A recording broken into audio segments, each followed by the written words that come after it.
Start going.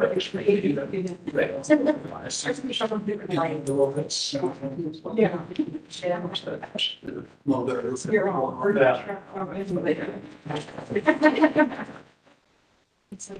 For my brother's kid, wife's thinking having something on Long Island. And he thinks, here are people big hurt, they're gonna have big front property. This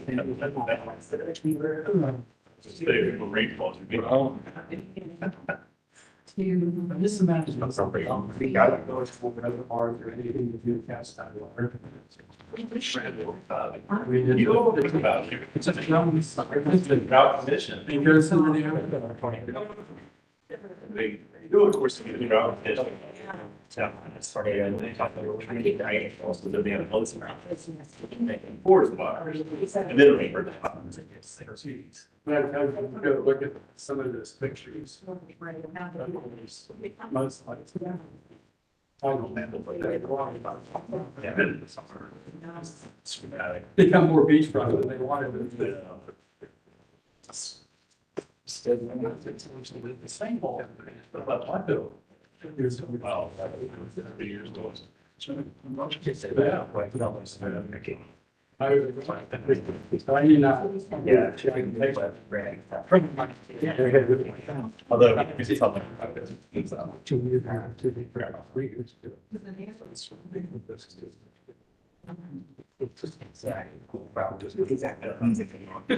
No, Let's take a little break. Yeah. yeah, we still get it for reserves. Like, Yeah. No, you. Like there's the West, like an accident. So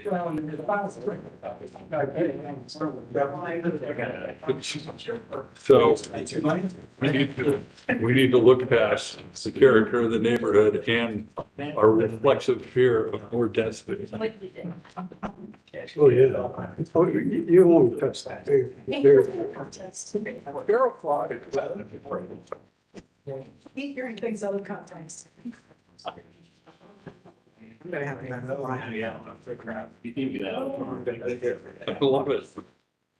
Whatever change of the day is not. And she listens to the news, we're going to have to go and get to. Okay.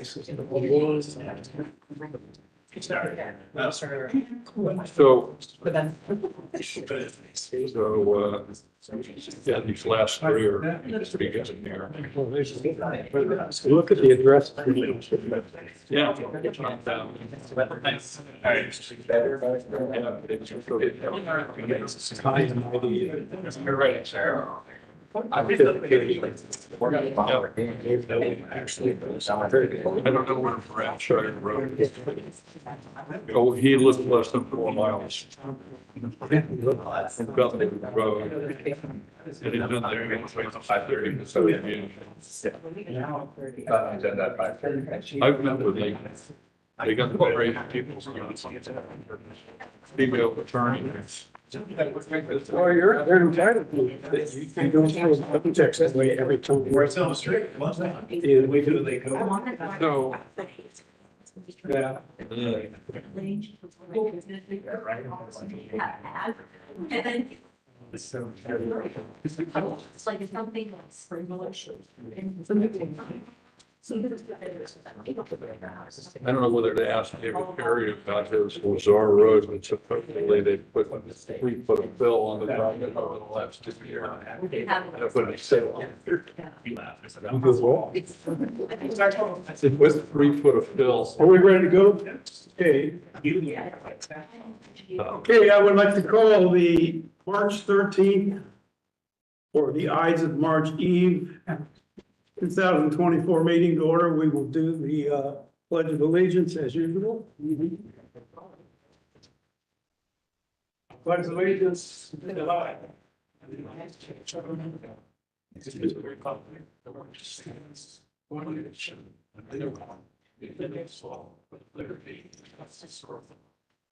Okay. First order of business is to request a vote So I hope my motion makers are handy. Case number 7 is asking for tabling. The application number is Z23-067, located at 6085 Winchester Pike. Need a motion for this project to be tabled until the next available. Second.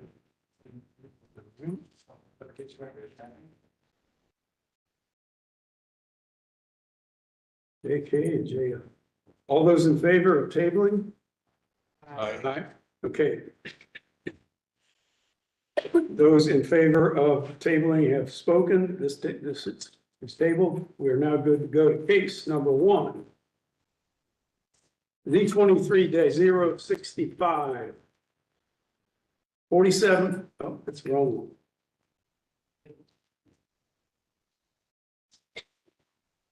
Z23-048. 2976 Lazar Road. The site consists of 2 parcels developed with limited manufacturing uses in the LM2 manufacturing district. The requested LM2 limited manufacturing district adds the following less objectionable manufacturing use to the allowable uses of the property: blending of insecticides, fungicides, disinfectants, and related industrial and household chemical compounds, along with a residence or a watchman on the property. To the north of the site, a transportation shipping service in the LM Limited Manufacturing District. To the south and east of the site is right-of-way for I-270 and I-71. To the west of the site is a single-unit dwelling in the R Rural District, and an automobile parts store, and single-unit dwelling in the LM Limited Manufacturing District.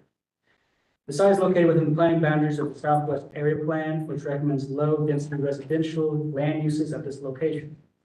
The site is located within the boundaries of the Southwest Area Commission, whose recommendation is for approval. The limitation text includes use restrictions and supplemental development standards that address parking setbacks, buffering and screening, outdoor storage provisions, and graphics. The requested LM2 Limited Manufacturing District will allow the site to continue to be used as an organic lawn care company with the addition of less objectionable manufacturing uses related to the blending of insecticides, fungicides, disinfectants, and related industrial and household chemical compounds. The limitation text establishes appropriate use restrictions and supplemental development standards. Staff notes that the property is currently zoned for limited manufacturing uses, with this request adding a specific less objectionable use category with minimal physical changes to the lot. Additionally, the limitation text includes commitments demonstrating screening, buffering, and preservation of existing vegetation. Therefore, City Department's recommendation is for approval. Questions, comments? Okay, traffic, No traffic issues. Kathy, No recreation parks concerns. and how about the planning? No further comments. Chris, okay. Is anyone here to speak regarding application number 1, Lazar Road? No one's here. Dave? Dave? Good evening, Development Commission. My name is Dave Perry. I'm here as agent for the property owner and applicant, Good Nature Lawn Care Company. Good Nature bought this property intending to operate their Central Ohio lawn care business. And prior to checking the zoning, it was zoned LM2 in 2017. And that 2017 zoning excluded the less objectionable chemicals, chemical pesticides and so on. There was some discussion with the staff, the applicability of that section, given it's an organic lawn care company. They use various organic materials and so on, but that section refers to blending and mixing, and they do that on the premises and then send the tanker truck out to the various retail ones. So the decision was to request the zoning to clarify that aspect of by adding 336704. That's the purpose of this. Okay, everybody all right with that? Are there any motions needed to change the text on this? Okay, that not being necessary, we need a motion to vote. So moved. Second. All those in favor of voting? Okay, please call a roll. Denise B. Shanklin, Yes. Ray Conroy. Here. Amanda Golden. Yes. John Ingleton. Yes. Dave Wickway. Yes. Chair Fitzpatrick. Yes. Carrie, Mr. Carey's not here. Okay. Okay, you are approved. Very good, thank you. Case number 2, Z 23-037, 2050 Dublin Granville Road. Before I begin, in your supplemental packet, you will see an updated site plan dated 3/12/24. The site consists of part of a parcel developed at the car wash facility in the CBD Commercial Plan Development District. The property owner received a work order violation for trying to convert the existing car wash into a car window tinting business. The applicant requests an LC4 limited commercial district to allow such a business with concurrent council variance to allow certain storage uses. North and west of the site are multi-unit residential developments in the ARLD and AR1 apartment residential districts. South and east of the site are various commercial businesses in the CPD Commercial Plan Development District and C4 Commercial District. A concurrent council variance, CB 23-063, has been filed to allow the storage of motor vehicles on the site. That request will be heard by City Council and will not be considered at this Development Commission meeting. The site is within the Northland 1 area plan, which recommends community and commercial land uses at this location.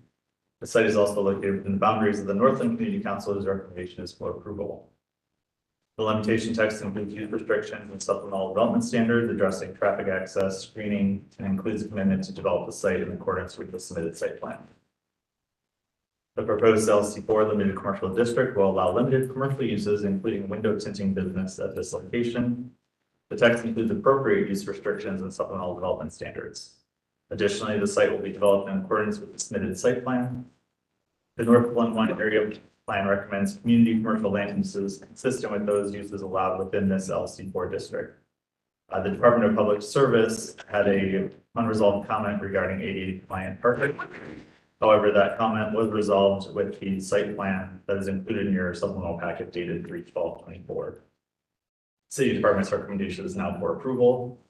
I did also want to note that I was on a phone call with Dave Paul and Bill Logan earlier today. Usually they come and speak at these meetings, and they just wanted my assurance that certain uses they wanted prohibited were included in the text, and they were. Okay, what is the date of that text?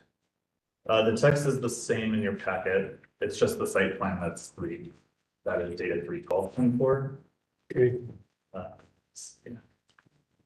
The text is dated 2/7/24. okay. And that's it? Yeah, so we are in approval now. Okay, great. So any questions or comments? Okay, Daniel, Nothing to add to the staff report. okay, Chris, No further comments? Earl, No comments. okay. Is anyone here to speak regarding case number 2, Dublin Granville Road? Jeff? I'm Jeffrey L. Brown, attorney for the applicant. This property was zoned CPD and the only use that it would allow was a car wash. My client bought this property along with the shopping center to the east. He was conducting his auto window tinting business in there and got cited by the building department. We haven't been cited by the zoning department yet, but anyway, we have filed the rezoning. He also has issues with some crime at this location and another location that he has to the west. And so as part of this, he wants to construct some buildings that he can store cars inside when he was done with them, or his own personal cars. And that's what you see in kind of in the hash into the rear of that. But all that car storage would be in those buildings, not in a parking lot or anything. Okay, makes sense. Okay, are we ready for a nomination, motion to take a vote? Chair. Chair. Oh, we need a motion. Yeah, we'll need a motion. Motion for to accept the text dated 2/7/24 the site plan. and the site plan dated 3/12. Yes. Okay, motion. Second, Second. all those in favor? Aye. Now we need a motion to take a vote. Motion to take a vote. Okay, Second. okay, all those in favor of voting, say aye. Aye. Okay, please call roll. Amanda Golden, Yes. John Amerson, Yes. K.M. Woodward, Yes. Denise Shanklin, Yes. Chair Fitzpatrick. Yes. Thank you very much. You're approved.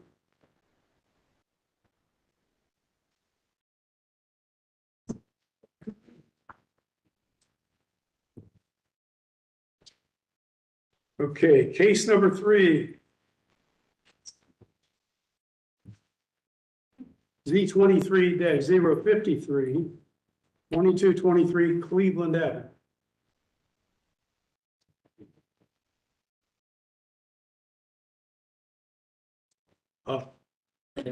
Ready for the report.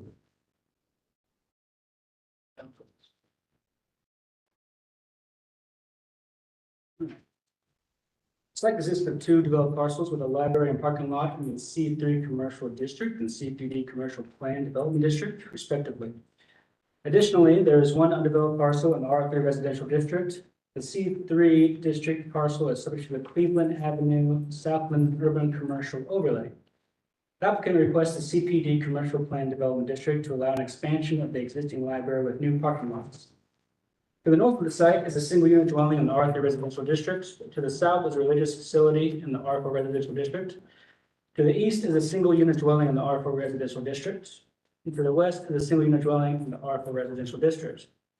The site is located within the planning boundaries of the South Linden Land Use Plan, which recommends mixed-use 2, 24 to 45 dwelling units per acre, land uses at this location.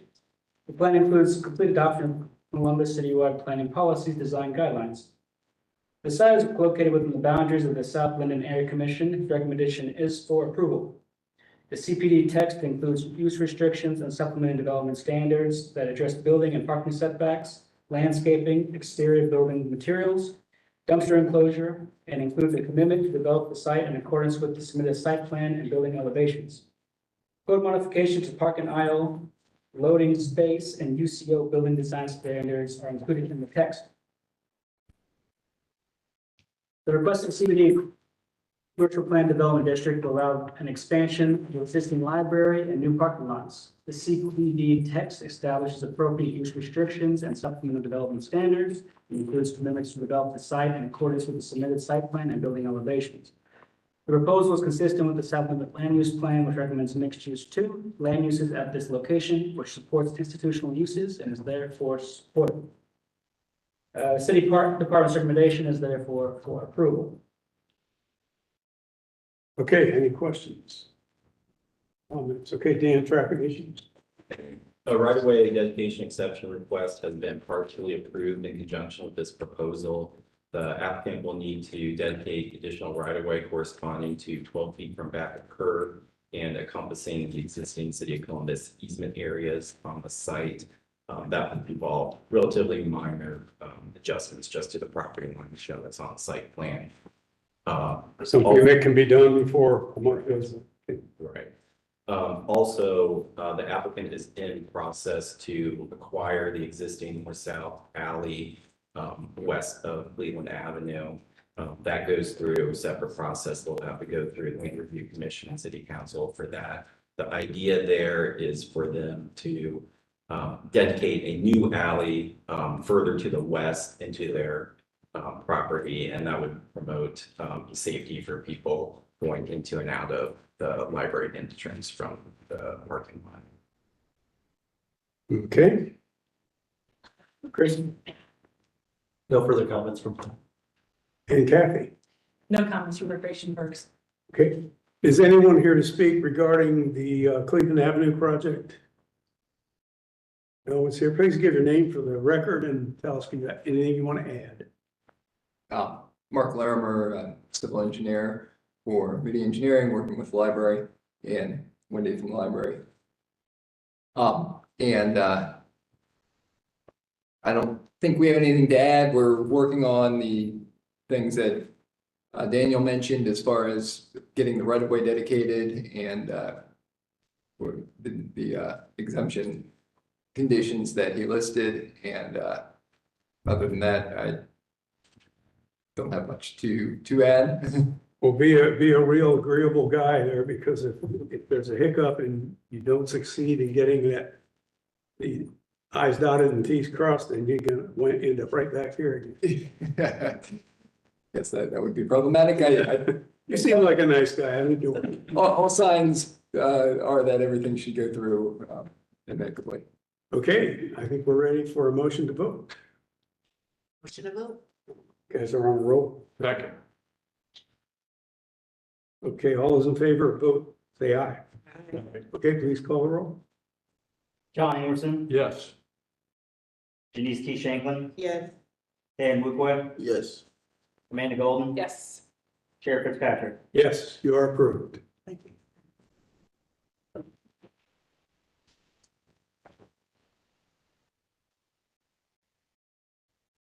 Okay, case number 4.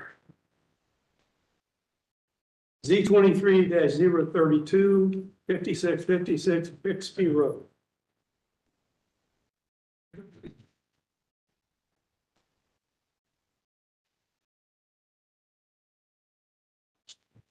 The 25.8 acre site consists of one parcel developed with agricultural and single-unit residential uses in the R Rural District in Madison Township. On annexation into the city of Columbus, the property will be assigned the R Rural District. The applicant requests the AR1 Limited Apartment Residential District to allow the development of a 504-unit apartment complex as shown in the submitted site plan and building elevations. North and east of the site are single-unit dwellings and agricultural uses in the NC Neighborhood Center and TC Town Center districts. South and west of the site are single-unit dwellings in US 33 and the R Rural District in Madison Township. Concurrent CB 23-050 has been filed to increase garage height. That request will be heard by City Council and will not be considered at this Development Committee meeting. The site is located within the boundaries of the Southeast Land Use Plan, which recommends employment center uses for this location. The site is located within the boundaries of the Greater Southeast Area Commission, whose recommendation is for approval. The limitation text includes use restrictions, limiting the total number of units to 504, and supplemental development standards that address garage heights, traffic access, and improvements as requested by the Franklin County Engineering Office and ODOT. The request includes commitments to develop the site in accordance with the submitted site plans and building elevations. The City's Department's recommendation is for conditional approval. The requested LAR1 Limited Apartment Residential District will allow the site to be developed with a 504-unit apartment complex. The limitation text includes appropriate supplemental development standards and a commitment to develop the site in accordance with the submitted site plan and building elevations. While the Southeast Land Use Plan recommends employment center uses at this location, the site is adjacent to emerging employment uses along Winchester Pike, and the proposal demonstrates an overall site design that is consistent with Columbus citywide planning policies, design guidelines. Planning Division requests clarification on the proposed access point on the east side of the site, and final traffic commitments must be vetted by the Division of Traffic Management, Franklin County Engineers Office, and ODOT. Upon resolution of these comments, City Department's recommendation will be for full approval. Okay, any questions or comments? Dan? Access to the site is under the jurisdiction of the Franklin County Engineers Office, and a traffic impact study involving Franklin County and the Ohio Department of Transportation is in progress in conjunction with this application. It's pretty close to the finish line. The current submittal, we just had some minor revisions from the previous submittal. We've heard from the county today that they are okay with those revisions. So at this point, it's a matter of getting, there's a couple additional commitments that will get into the text, and then to get final sign off from ODOT on those commitments before we issue the approval, go to full support. Okay, great. And you know, I see you sitting a little high on your billfold there. You know, you have to bring the checkbook to those meetings. Okay, Chris? As noted, we're waiting, I think, on some additional clarifications on the east connection point that's shown on the site plan. But otherwise, we're in support. And that goes in hand with the traffic. Okay, and Kathy. We have no additional comments, thank you. Okay, great. Any comments? Anyone here to speak tonight regarding the Bixby Road zoning request? No one here to speak, Jeff? Jeffrey L. Brown, attorney for the applicant. Joe Thomas, Metro Development, applicant.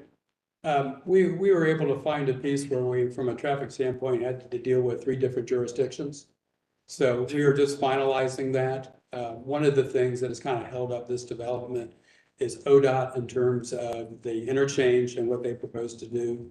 So we've worked through those issues, and the driveway that we showed that comes out to Bixby, if and when the state does that interchange, that will be closed, and the ODOT will provide access to the east to this site, and so everybody's aware of that. And we will Okay. finalize that. We did the traffic study, we had the comments, we resubmitted, so we're at the kind of the final stage as Daniel indicated on the traffic and other. Okay. It's a pretty, big functional location for that entrance ramp. You could, even I could hit a golf shot to that. Okay, any questions or comments from anybody? Okay, Janice, we need a motion to take a vote. Motion to the vote. John? Second. All those, yes, I have a question. okay, The area commission, it says there were 2 no votes, and I'm assuming that the 3 comments have all been resolved, right? Yeah, we were working through those. The one about the drainage, because one of the property owners to the south raised that issue. And so we told them that there is a drain that goes under 33, and that we were working with ODOT to go out with a camera and look at that.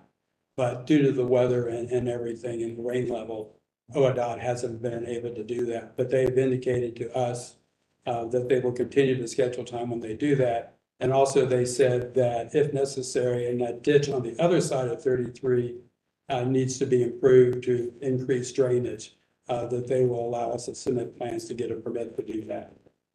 And one of the votes, the one lady really didn't give a reason. The other lady who voted no said that she wanted us to table it so that she could think about it more. But the zoning chair and the chairman of the commission were 2 of the 3 yes votes on the application. okay.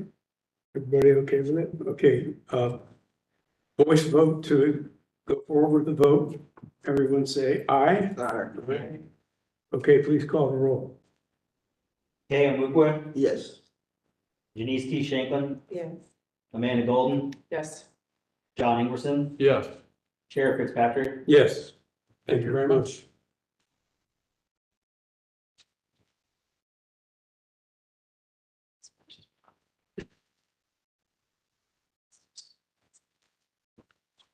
Okay, we will now go to case number 5. Chair, we've got about 5 minutes or Before we can do that, okay, so there's people outside, so I'm gonna make them see if they're here for Holt Road or not. all right. We're Still streaming on, 5 we're minutes. still streaming live, so watch your. Turn off the mic. Good. Access.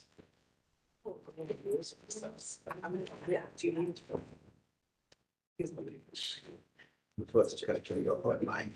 Yeah. We waiting 5 minutes to hear this next one. That point.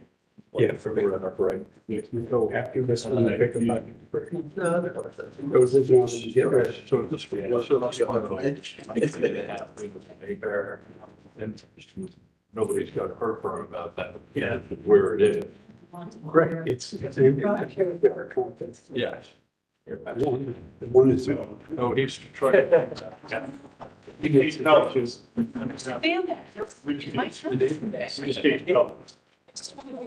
Exactly, secret identity.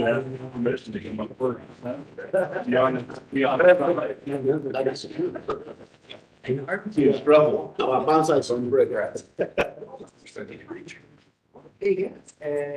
We sure. Yeah, we have.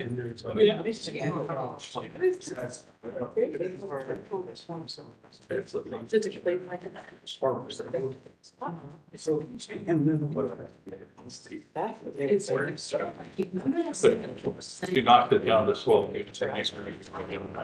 We're okay, all right.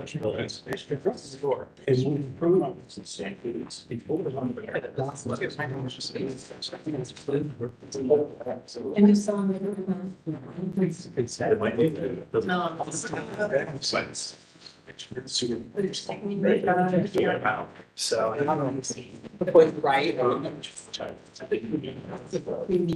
Thank you both today. Sometimes. That's right. Exactly. I mean, crisis management is not opening up a third board deputy.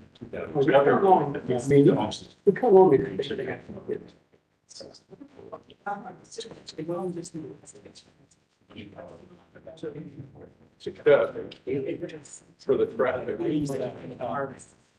Why agree? Yeah, that's down. Yeah, he went close back. He's, so it was close back and also.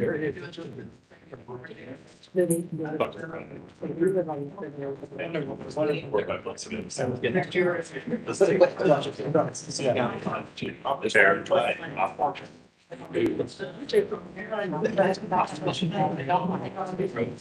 Where's? Right across from the doctor.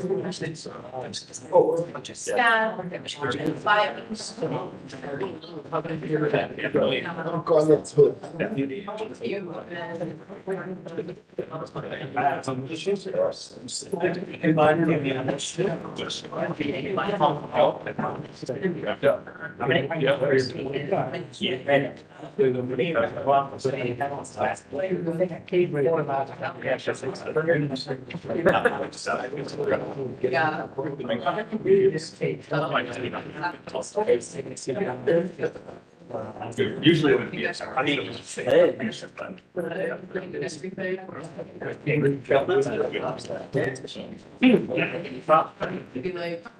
So I think that's right. Yeah.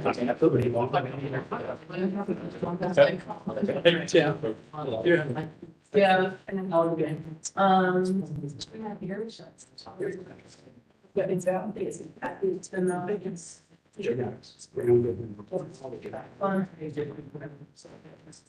Fun. Let's get. Bobby, very fun. We should. So you guys need to make elevations. We're just gonna give them today to date, just the code date on it. Okay. Or, yeah. They're in the supplemental package, there should be a copy right there. You want to take it real quick, but it's the same 110. Okay, same elevation. Well, we didn't have it for the other case sections, to make sure you get that over to track. Bill. I have to plow, have to fire my. He's new, he doesn't know much from Just falling good. He's young, learning to keep down. But yes, What's only I did, in 17. Yeah,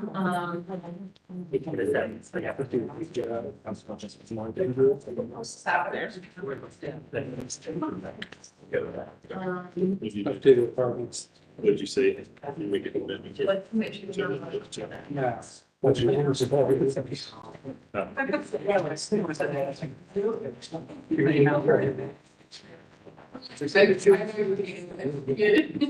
So you try something. Yeah.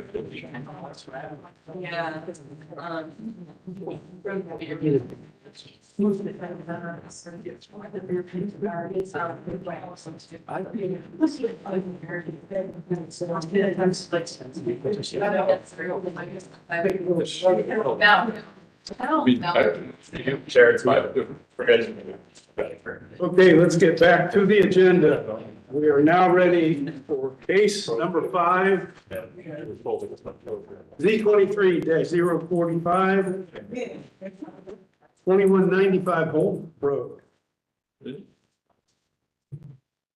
Before we begin, please note that the supplemental packet includes updated site elevations as well as 32 letters of opposition. This site consists of 4 parcels, each developed with a single unit dwelling in the R Rural District. The requested LAR1 apartment residential district will allow the development of an apartment complex with a maximum of 360 dwelling units. To the north is a packaging facility in the M manufacturing district. To the south, east, and west are single unit dwelling in the R Rural District. The site is within the boundaries of the planning of the Westland Plan, which recommends low density residential land uses at this location. The current council variance CV 23-078 has been filed and includes a variance to increase garage height. That request will be heard by City Council and will not be considered at this Development Commission. The site is located within the boundaries of the Westland Area Commission, whose recommendation is for approval. The limitation text includes use restrictions, a commitment to the maximum number of dwelling units at 360, and supplemental development standards addressing traffic access and improvements and perimeter landscaping. Additionally, the text includes commitments to develop accordance to submitted site plan and elevations. The proposed LAR1 limited apartment residential district will permit redevelopment of the site with a multi-unit residential development containing up to 360 units, 18 dwelling units per acre. The requested LAR1 district is consistent with the Westland Plan with regards to design and is consistent with the surrounding zoning and development patterns along this portion of Polk Road. This request does not represent the addition of an incompatible use to the area. Upon resolution of the outstanding comments from the Division of Traffic Management, the City Department's recommendation will be revised to full approval. Full approval from traffic will be gained upon completion of the pending traffic impact study. And City Department's recommendation is for conditional approval. Okay, any questions of that? Dan, traffic? As part of the any traffic impact study, we're working with the applicant to identify potential improvements at the intersection of Bolt Road and Alkire Road to address traffic needs at this intersection. The applicant has submitted a revised traffic impact study to respond to previous comments that we provided. That is under review. Hopefully, upon our review of that, then we can work toward identifying more surely what those potential improvements might be, and then working toward the applicant's responsibility. Is that going to be accomplished within a month or thereabouts? Thereabouts. And you still sitting on that checkbook? Yes, sir. Okay. Okay, Chris No further comment. and Kathy. No further comments. Okay, is anyone here to speak regarding case number 5 tonight? Okay, if there's more than 3 hands, we're gonna abide by the same rules that City Council uses. 3 speakers, 3 minutes each. Don't be repetitive. We'll sift through the information appropriately. So if you need to talk among yourselves to generate those 3 people, that's how you'll do it next month when you go to City Council as well. So I want to ask the applicant if he has any comments, and then we'll go forward with the agenda. Yes, Jeffrey L. Brown, attorney for the applicant. Joe Thomas, Mentor Development applicant. We started working on this property last fall. And when we look at a piece of property, our landscape architect, land planner looks at what surrounds us and makes suggestions in terms of our layout. If you look at the site plan over there, you will see that there's some larger lots to the north that back up to Alkire Road. And you see what we have done. Our initial development had a 50-foot setback for building and parking along the north and west property lines. We also located our garages, which are 1-story. And you see we have the ends of 2 buildings that are facing north. So we looked at what was around us and designed our site plan from the beginning to take that in appreciation. We also included landscaping within that 50-foot setback. After we had a meeting with the neighbors, there were comments made, and what we did in response to that, you can see there is now a 6-foot mound along the north and the west property line. There's a 6-foot fence along those two property lines, and there's substantial increase in the amount of landscaping that we were doing on that property. Also, after that first meeting that we had, the property owner to the south that wrapped around the church, that white square is a church there. He was interested in selling his property, and so we incorporated his piece into our development and then extended the fencing and landscaping that wraps around the south side of the property. We then had a third meeting with the neighborhood.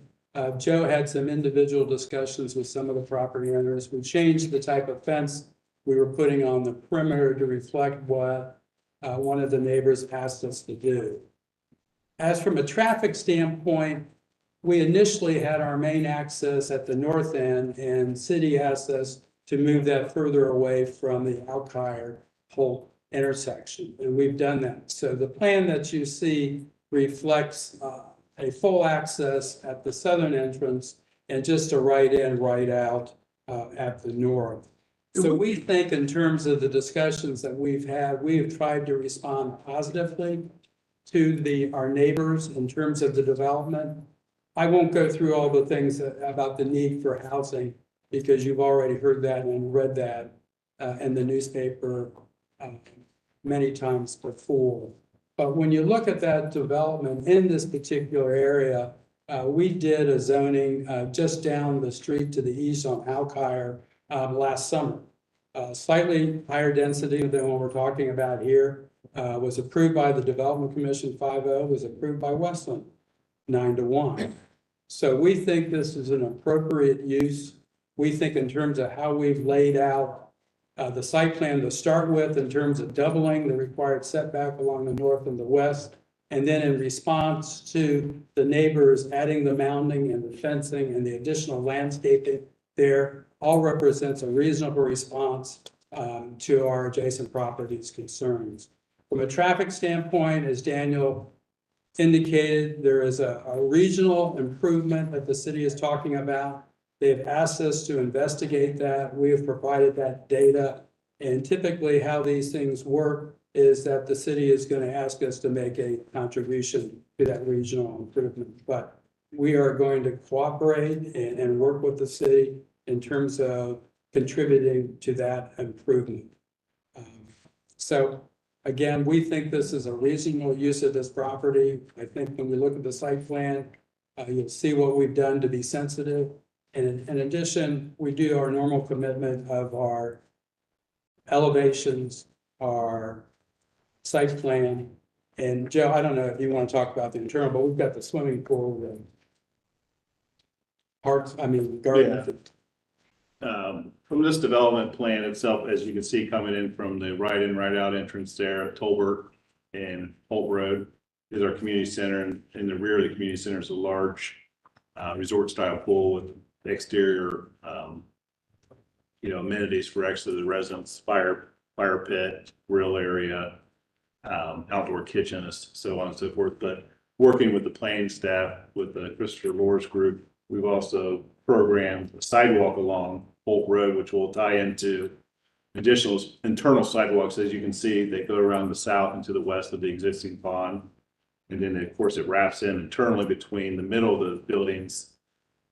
Within that middle portion of the buildings itself is a large outdoor activity area to the basically west of those three buildings that also has outdoor grills for the residents as well, in a nice meeting area that has the park benches and so on. And then those sidewalks are tied in internally throughout the entire community. Then as you get back out going towards Hidden Street, which is the full access drive, we also have a community garden that's adjacent to what would be our south property line. And then of course, a couple of outdoor activity areas there as well as that community garden. I think what Jeff was alluding to, and this may be a little bit older in the planning stage, but we are committing also to landscaping on the south property line and continuing that 6-foot tall vinyl fence along the south property line all the way out to Holt Road as well as part of our commitment, which was a request by the neighbors in our neighborhood meeting we attended with the area commission. So we're basically surrounding the whole entire development in a 6-foot high privacy fence. Both the north and west side is a 6-foot privacy mound, and also additional spruce trees. Now, you know, it's not obviously inexpensive proposition for us. That fence alone is roughly about $228,000 for the fence itself, and then the landscaping on top of that mound is roughly $312,000. So we're looking at excess of $500,000 for additional buffering as on top of what we would normally place in that rear yard or side yard buffer. So we're trying to mitigate what would be the transition between our developments and the surrounding neighbors. And as Jeff mentioned, the neighbors to our south contacted us very early on and was interested in selling that property to us to adjoin what was part of the church property. So, and like Jeff mentioned as well, as we just rezoned a piece of property down the street on Alkire Road at similar density, and then we're fully approved by staff. Could you show me where the packaging operation is that's adjacent to your site, the commercial? Just across Alkire Road. I think, Tim, in your group, you guys have a Aerial? I think we.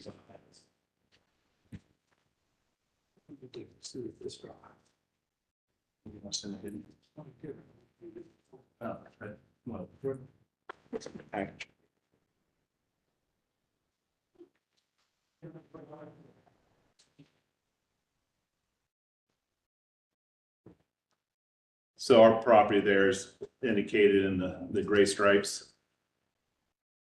And just across the street is existing manufacturing In the purple? in the purple. Mhm. And then there's additional manufacturing along Alkire Road at Norton. And then, of course, the airport is Is direct, that Bolton? Bolton Airfield is directly to the west and surrounded by manufacturing zoning as well. And I think there's another, Norton and Alkire, there's a current industrial project or commercial project going on. And I heard just recently, there's also another warehouse project adjacent to that that's also being built. So. And then there's a gas station there, convenience store at the corner of Alkire and Holt. Okay. If we could, I noticed the site plan that's in your package is the one that you should be considering. I don't know whether I did not send it over, but that shows the additional. It's on the third page. If you look at that actually, fourth page, it shows the landscaping and the fencing along the south property line, as well as it shows our entrance to the north being a right in, right out. So that is the most current drawing, and I'd ask you to incorporate that. What's the date on that? You're- 2/29/2024. Okay. So it'd be the elevations in the site plan. We're gonna add. Okay, let's get our 3 speakers and then we'll call you back to the microphone. If we have the first speaker, give us your name for the record and then tell us what's on there. Come up to the desk here and that's a directional microphone, so speak into the microphone.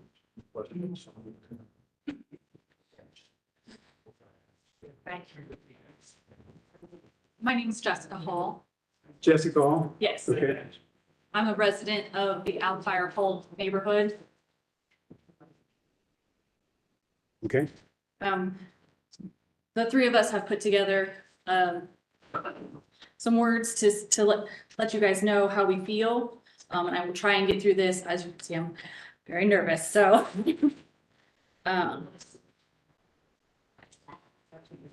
Go ahead. Just go ahead. Go ahead. Okay.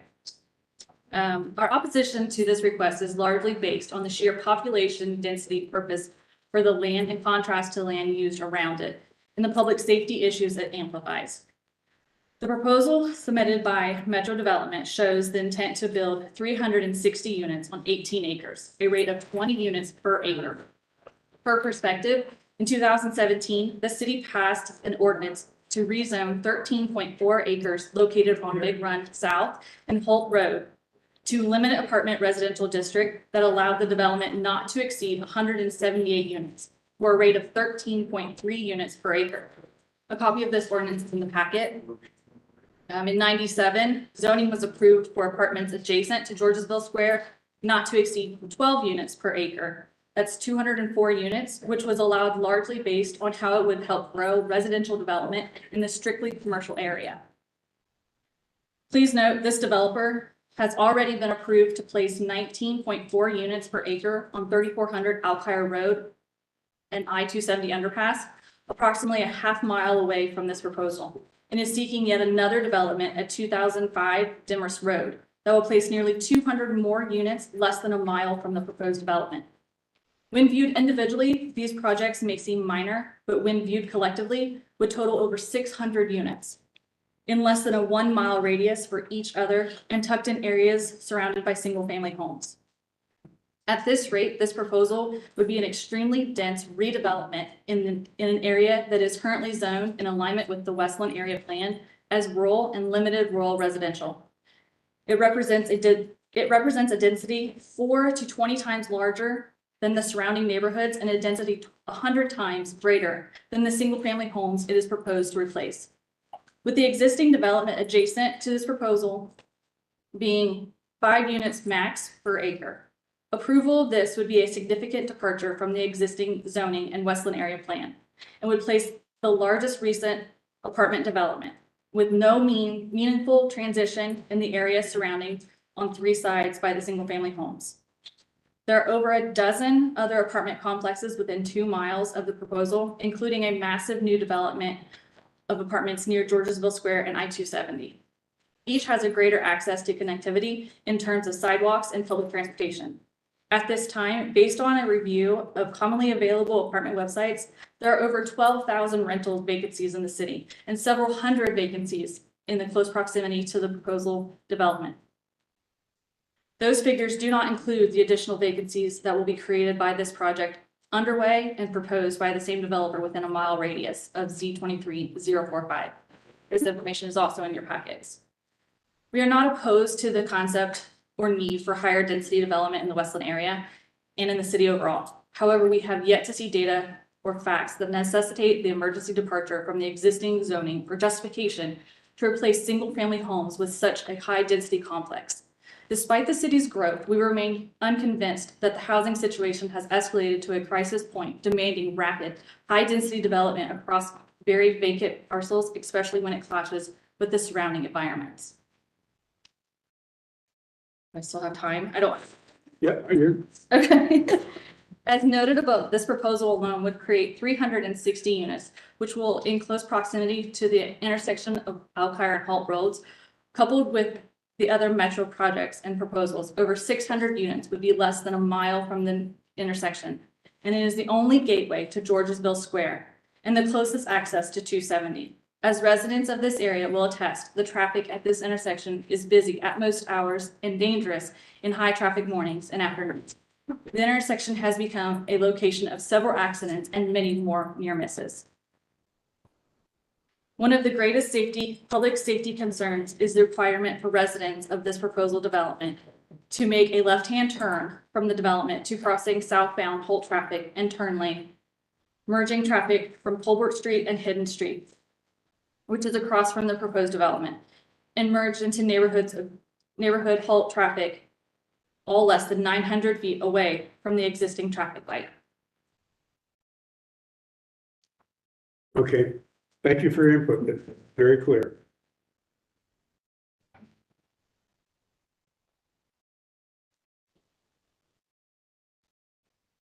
Afternoon. My name is Laura Adcock, and I'm also a resident on Alkire Road. And I'm just to continue where she left off. C2P2 guidance seeks consideration of preserving existing trees. At present, the Z23-045 proposal includes a bare minimum of green space for a small dog park and community gardens on the opposite side of the development from where city planning staff requested its placement, appearing to disregard any consideration for preservation of existing mature trees and buffer, and uses the landscaped mound as the only screen from adjacent properties. Columbus C2P2 guidance indicates that this development, as proposed, would be a medium-high density development. The same guidance recommends these types of developments along primary corridors and commercial districts that support a walkable and transit-supportive environment. Presently, Holt Road and Alkire Road are community connectors, two-lane roads, far from primary corridors like Georgesville Broad and portions of Norton that better support this type of density in the Westland area. The developer's proposal includes sidewalks on their property that connect to no existing multi-use trails or sidewalks. Additionally, there is no CODA connectivity to the proposed development, as the nearest CODA stop is a half-hour walk away from the site identified by the developer. As a result, this development can only rely on vehicle traffic to connect to the nearest supplies, services, and transportation. While the city's planning department has indicated they are supportive of the proposed use based on the developer's use of, quote, high level of site and architectural design, this one element appears to be the only way D23-045 aligns with C2P2, disregarding the vast majority of most other C2P2 recommendations. In 1994, the Westland Area Plan determined the land use for this area, and there have been no approved modifications or replacements since that year. As such, applications like Z23-045 and the spot zoning of properties within the Westland area are counter to the established land use for the area. The spot redevelopment of existing homes in absence of a greater plan represents the interest of only a limited few, with no regard to the health, safety, and benefit of the neighbors and residents of the area that this development will be imposed upon. Our neighbors are concerned that in the absence of a plan to address the changing dynamics of the city, that spot zoning will continue to be leveraged, and if approved, result in unsuited development of the Westland area, making it not only an area of decreased interest for homeowners and renters, but compounding the impacts of health and safety to the existing residents. We ask for rezoning, redevelopment, and any limited application of spot zoning proposals to be done in a responsible, inclusive, and compatible manner that takes into consideration the existing neighborhoods and development. Thank you. Thank you.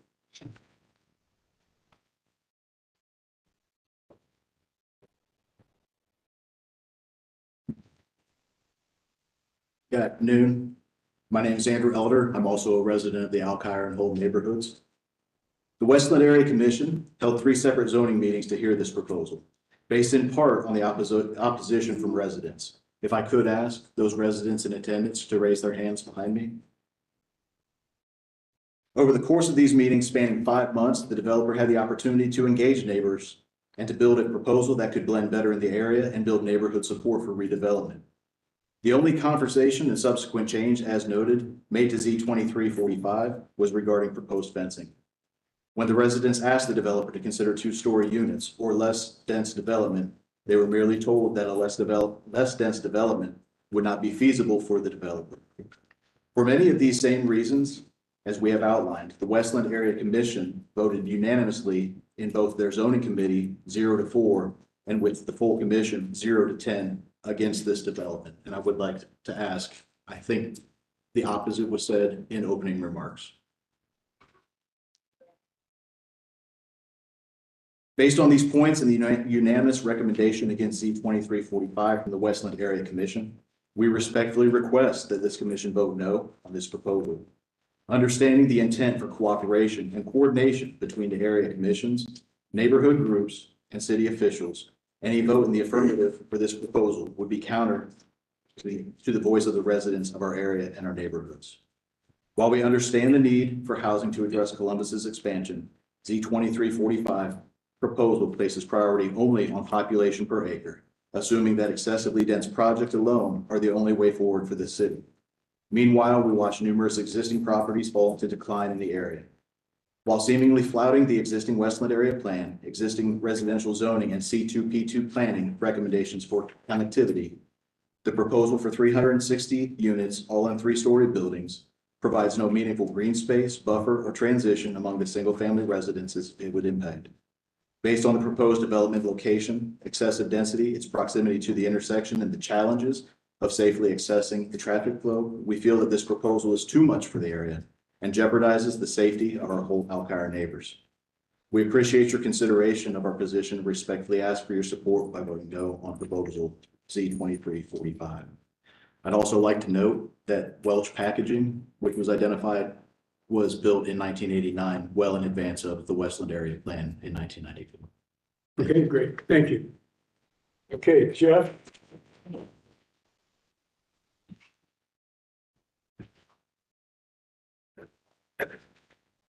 The city made a decision several years ago that it wasn't going to extend out any further.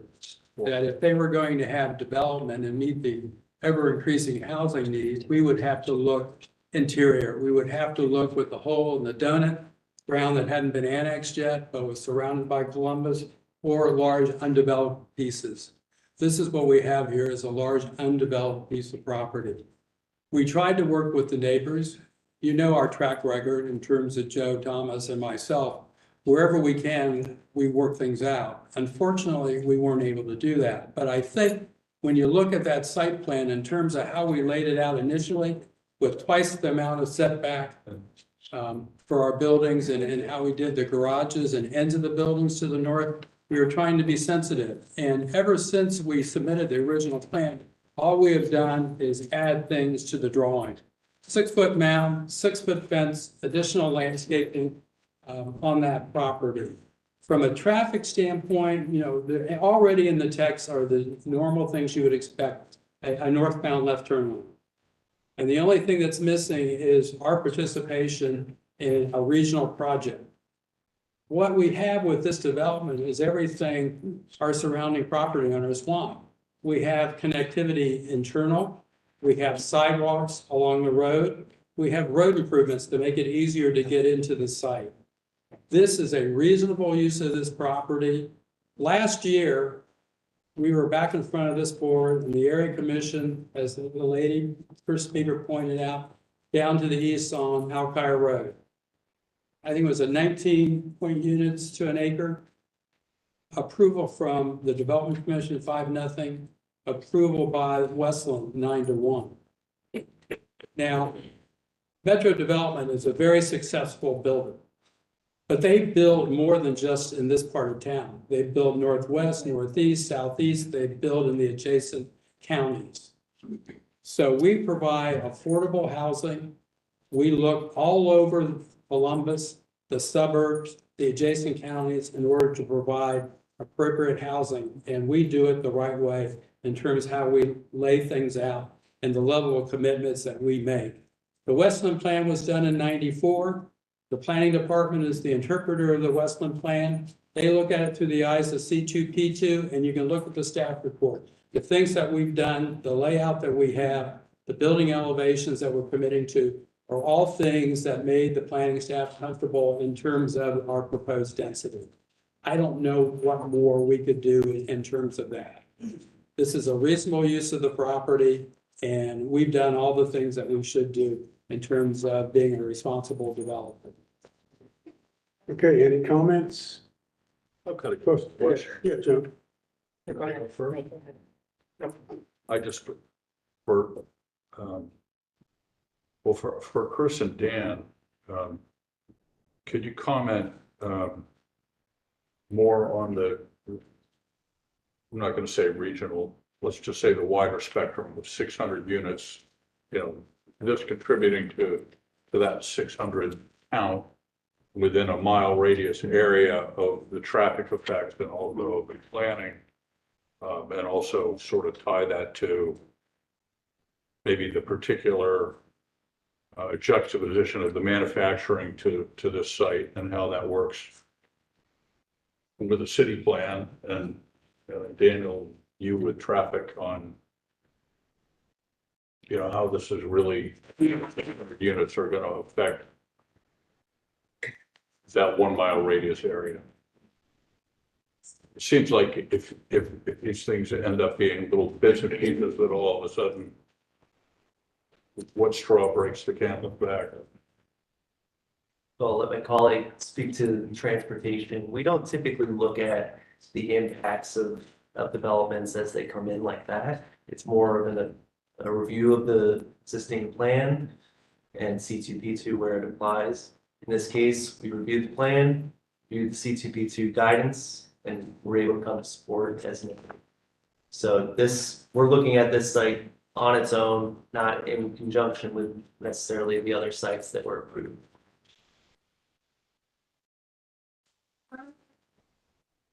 From a traffic perspective, the traffic engineer collects counts, at the intersections along the site. We were, careful to make sure that these counts were collected while school was in session. And that there was actually a difference between an earlier version of the counts that were collected, before school, during the summer, and then compared to the fall when school was in session. Then in terms of uses, further out, as part of the traffic study process, the traffic engineer is required to work with Mid Ohio Regional Planning Commission, as part of their traffic ordinance to, take into account other growth, as they project out their traffic volumes into the future. So that should all be in the traffic study that we're reviewing. Thank you. Along those lines, let me ask, in the context of this site here, what does the traffic do to disperse from, say, the Holt and Alkire Central? Where does that traffic move to find its path to desired destinations? Is there a framework that disperses that traffic, or is it all stuck to those two trees? I mean, you look at the interchange of, 270 Fortisville, that's going to draw quite a bit of the traffic. And how far away is that ramp? That's pretty far. I mean, I don't have the exact measurement on the top of my head. Could be like a mile or two, just eyeballing. Okay. Okay, anything else? Yeah, it's, again, Westland area has voted, and this is more to the applicants. Westland voted 10-zip against. And their main issue was density. And there didn't seem to be any movement, although you intimated that there might have been. Sure. Just to be clear on the density side of it, obviously, we look at these developments as all of our developments look at financial feasibility. First and foremost, to be able to make the adjustment for the best possible rents for our residents when we look at these developments. Now, I understand that the density question is of concern, but as this board knows, there's much greater density that we perform in other areas of City of Columbus. We usually push somewhere closer to 24 units to the acre throughout Central Ohio, and look at this one as a little bit different location, and looked at that critically and looked at not placing buildings adjacent to existing homes like we did along the north property line. We looked at that very closely and just put the 16-story garage along that property line. We placed our buildings in such a manner that just the ends of the buildings face the neighbors, which there's no windows, so there's no initial privacy issue of people looking out windows in people's backyard. As you look on the south side of this property up against the south side of the church area, we bought that, or we'll be buying that ground from the property owner. And because that's adjacent to an existing home, we left that, which is much closer than the homes on Alkire Road. We left that completely vacant except for the dog park, the community garden, and the two garage buildings adjacent to that single family home. So, we still have to be able to afford to develop these sites and keep our rents in such a manner that is basically in level with what our clientele is. These are all roughly around $1,100 to $1,400 per month, which fits the affordability component in Central Ohio with the existing AMIs. So we really are trying to stay within that. And again, for us to not only put in the mounding, the trees and the fencing and all those elements of that buffering zone, which adds a, an exorbitant amount of cost, we also look at that as well. Yes, we understand that the density is a concern to the area residents. Yes, we would as well would love to lower the density to meet everybody's concerns, but we still have to build the property, add the fencing, add the trees, add the mounting, and do all those elements, and still have because every time we raise the cost of development, of course, it raises the rent. For every $1,000 we raise the cost of each unit, raises our rent roughly $50. So every time we continue to add that cost, which the density is a great part of that, because, you know, the density equation comes into the turn lanes, the extension of the sanitary sewer.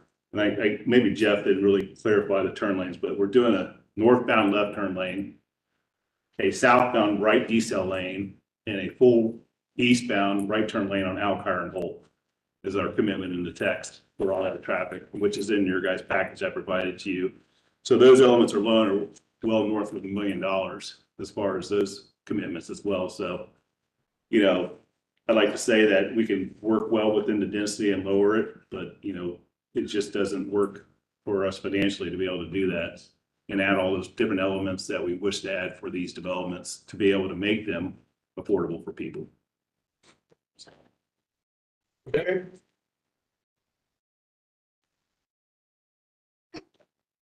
Anybody else? I do have a Yeah. question. With the newest development that you, I guess, just previously did, what is the density? Does anyone know what that is?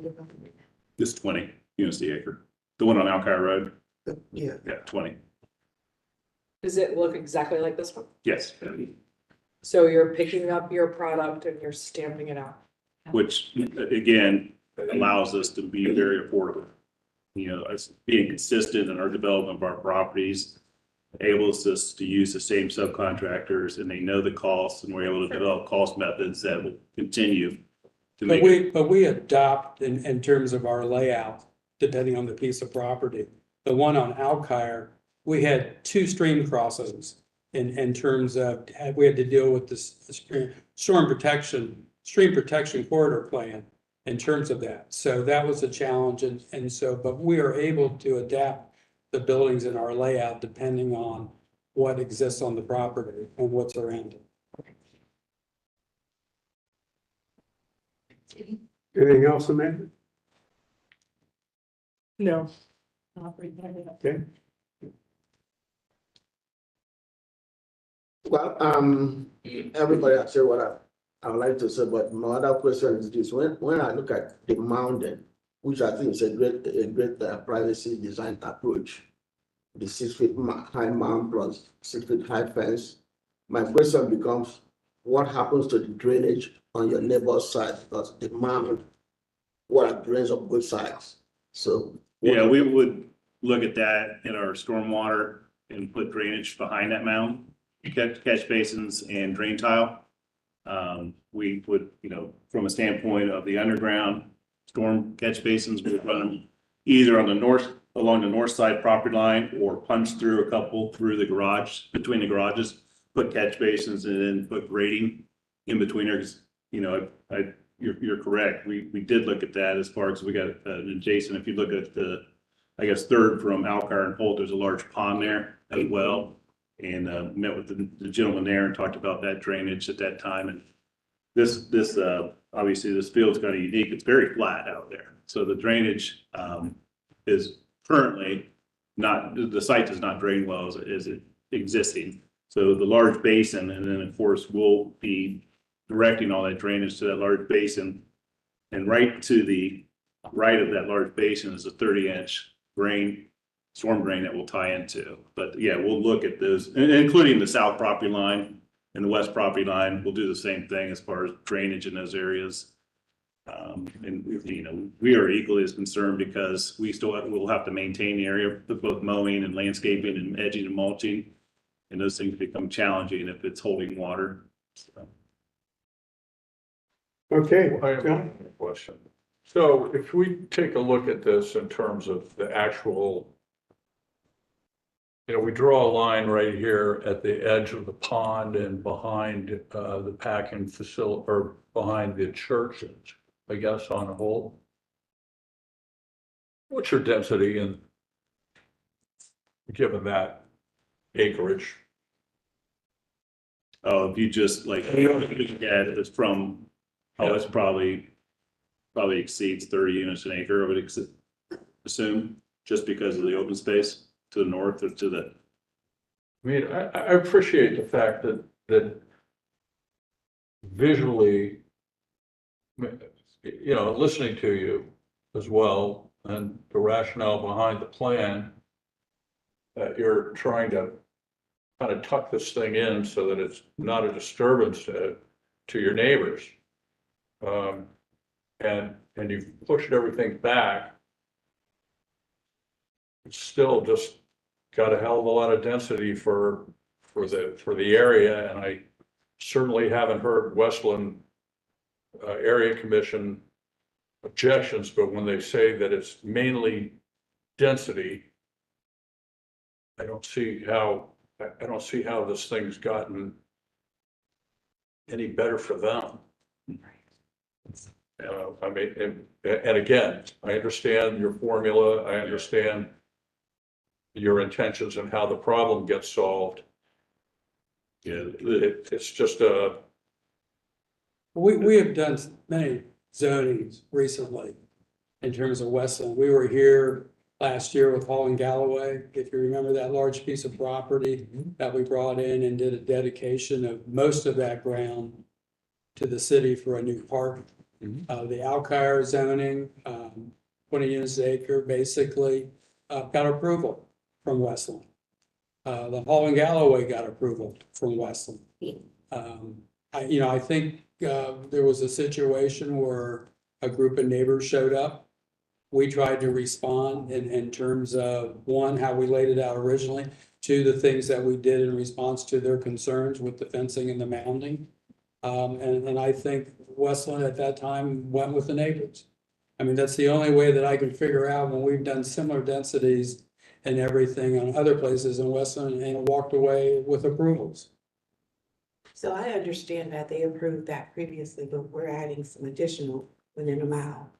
And so we are still looking at high densities. Well, just to give you some more fact pattern, we were just back at the area commission a couple weeks ago with the development, just to, like they mentioned in their neighbor report, just on Demorest Road, they approved that one as well. The area commission just approved another development adjacent to, down the street from this development, which the area residents are immediately surrounding that. I was able to make them comfortable on the. That's Westland? Correct. So we just went back and actually got a vote from Scott, who's the chair, who's never voted yes. He's, as Jeff made the mention on Alkire Road, the 9-1 vote. The one vote that was negative was the chair, Scott. He didn't vote on Alkire. He didn't vote on Hall and Galloway. He didn't vote on Crown Point at the corner of Doherty and Broad. So but you know, if we didn't have the amount of improvements that we need to make on Alkire Road, the amount of improvements we need to make on Holt Road, and possibly the improvements we'll have to make at the intersection of Holt and Alkire, and the commitments we made to the neighbors on the 6-foot high mound and the trees and the fencing, we of course would have a better understanding of how we can adjust the density. But we felt, you know, with our continual effort to gain their support of adding these different elements, you know, the costs continue to go up, as we all know in this day and age. When you add elements such as trees and landscaping, it's not inexpensive venture. It's, you know, each spruce tree is, you know, $800 nowadays, and that's today's cost. Next year's cost will probably be $1,200 a tree. So we looked in the last 2 years, we've increased our construction costs has been up 40%. So it's and we continue to be probably the largest affordable housing developer in Central Ohio. And, you know, if you look at, you know, I don't know if you guys want to get into the numbers, but, you know, as 2023 has come to an end, looking at the overall numbers as a Central Ohio development, we're down from 2022 by roughly 17 to 19%. We went from 12,000 homes built in Central Ohio in 2023 down to 10,000. We all assumed 2023 we'd build more than 2022, and as the numbers show it, we need to build 19,000 homes a year in Central Ohio, but we continue to miss that goal. of building the 19,000 homes. But, you know, we're trying to make the effort to continue that effort, which every time we're able to build a home, the pricing or the cost will come down for the end user. You know, the supply and demand thing has really made things difficult nowadays for people to find affordable rent and affordable houses to buy. Prices have gone up both on single family home and rents, you know, 20 to 25% over the last couple of years. So it's just one of those things that continue to expound or expand upon its own problem that we continue to run into on the supply and demand issues. We're just trying to, you know, work through those processes and try to get to the end of affordability for people. I think it's, it's critical that you have integrated the roadway improvements in these 3 locations, even though that costs money in the budget, to overall make this mesh into a better operating finished product. And if you save that money and put it into another approach, those strategic choices as to where you're spending your money make sense, not only for your own parcel here, but in contributing to the smooth flow of the areas around, which is why I asked about the other roads that this context takes, where your traffic, as well as the traffic that's already there, is going to bleed into and find its way to destinations without achieving just a massive gridlock. Right. And I think the way you've fashioned your budget helps answer that question. And my question now is, do you have something similar like this working on the other locations there? Yeah, I mean, we're doing road improvements on all 3.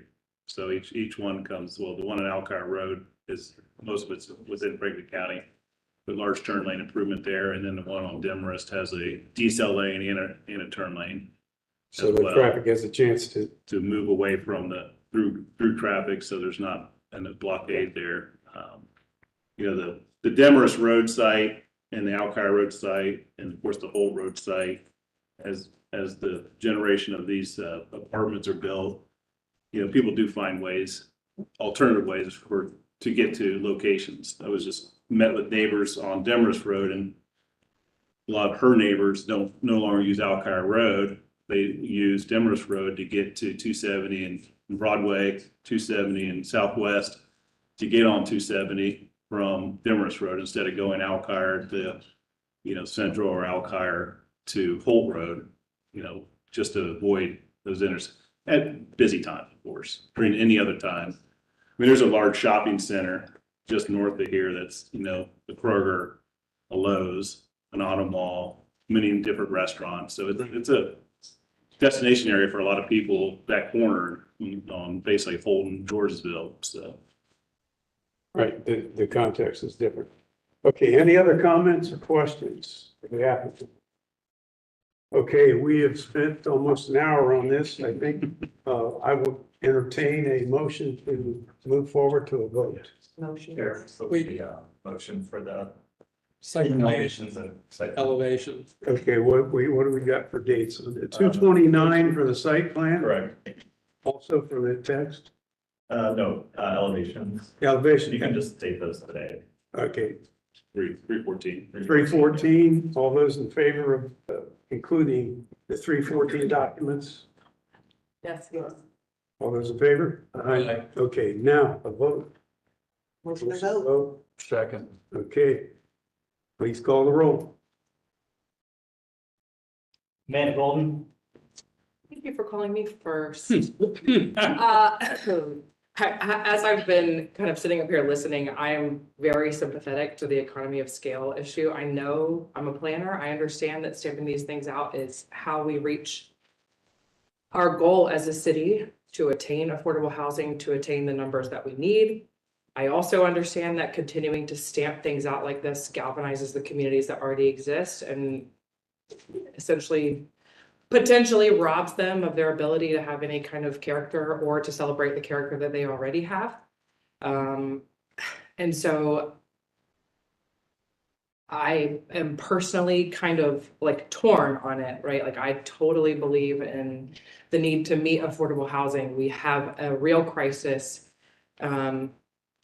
But I also know that we have to maintain the places that we have, and we can't do that through stamping things out that don't have any architectural character, where when you're driving on one road, you don't know if you're looking at apartment building A or apartment building C, and it seems like there are 3 identical developments right within a mile of each other. I'm also very sympathetic to the traffic. So for that reason, I'm going to vote no. John Anderson, I concur with Amanda. And we've discussed this extensively. I mean, I certainly think housing on this site is absolutely appropriate. I think you made some really good moves, but the weight on this one is that it's just way too dense once you actually think about living in the complex. Again, and is there a trade-off there that you have to have higher density in order to have affordability? Tough call. I'm going to vote no. That, I mean, I'm like, 49-51. And you're a respected developer. You've done this many times. I think that you need to somehow gain Westland support. Because 10 zip is just not, doesn't resonate.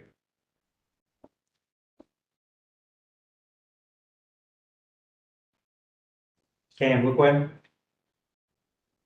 I'm in support of the other 2 speakers, what they have said. And then additionally, I think the idea that you have overwhelming 10-0 against is something I have to be very sympathetic to the neighborhood.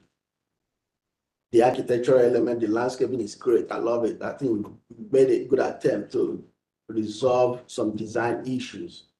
But if the neighborhood is voting 10-0, I have to be very sympathetic to that. And then hopefully you can go back and address it a little bit and come back with a more acceptable density. But having said that, I think right now my vote is no. Janice Key Shanklin. Yeah, I appreciate your efforts to meet our city's goals of increasing housing. However, there's no transition. This is actually, it's actually ballooning. The density is really high. And the other piece to this, which is really important, is that you work with the community that you're developing in. And so I'm going to say no. Chair Fitzpatrick. Okay, we have 4 no votes so far. And I respect the applicant's efforts to meet multiple times with the neighborhood group, make changes, effective changes. You've heard the jargon with the end walls, the buffering, and moving the density in one place to balance out. This is not a vote on this particular property. It's as much a vote on the overall context of multiple acres beyond this property, that we're hitting it awful hard with an awful lot all at once. And in my mind, there's no emergency to that, to undo good things that have gone before, to do something new. But given that this is already a 4-0 vote, I'm going to vote yes, just to trigger the production of an information sheet that will go to city council. The city council is the one that really makes the binding actions. We give a recommendation. They will handle their meeting just like we handled this meeting. But when they vote, it's lasting, it's official. Our vote is a recommendation. I think this land use is appropriate. I think a lot of the design techniques that have gone into the master plan, the buffering. I love the sightline documents that are in this package. It's very well communicated and the quality is very well. And I give you credit for that, but I can't match the 4 votes that have already come in. But you do deserve some credit for playing the game very well and trying to achieve good things for the city as the city hall right behind us here would like. But it's too much, too soon, all in one place, and something's got to give. So I don't know where you go from here, but you've done an awful lot to show good faith. And I wish you the best going forward. Thank you for your time tonight. 4-1. Appreciate it.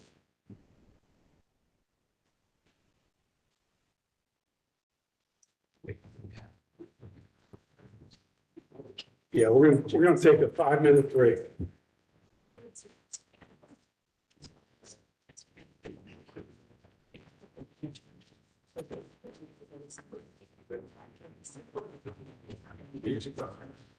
So I just give you a choice.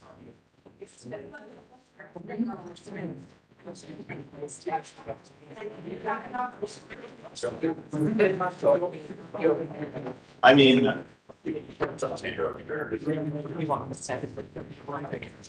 One that was. Having 4 makes it. So my daughter. She will sell more than people sell. I know it's the cash here. I don't know. Got it here. Go out here.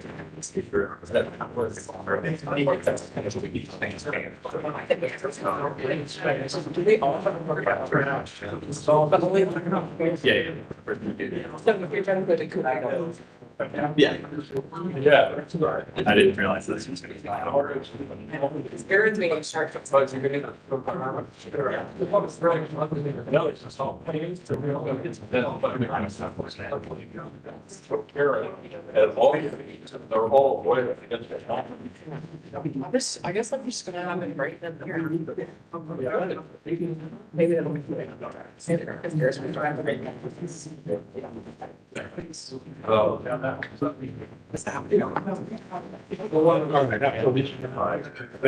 All right. Fire. All right, Kate. Pass it this way. They want to take that for your. No places. Or I think.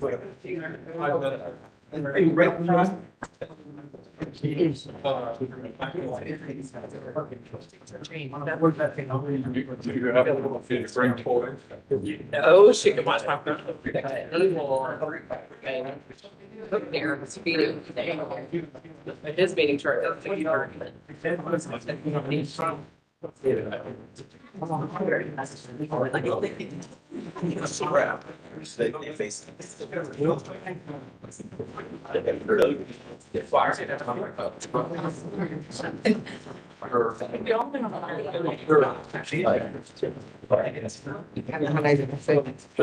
Okay, and now we're. So,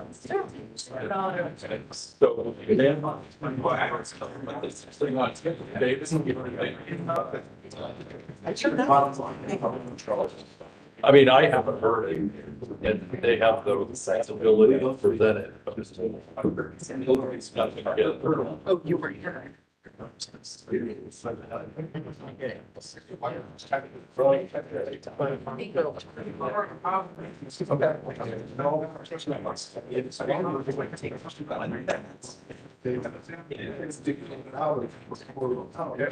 Yeah, that was really close.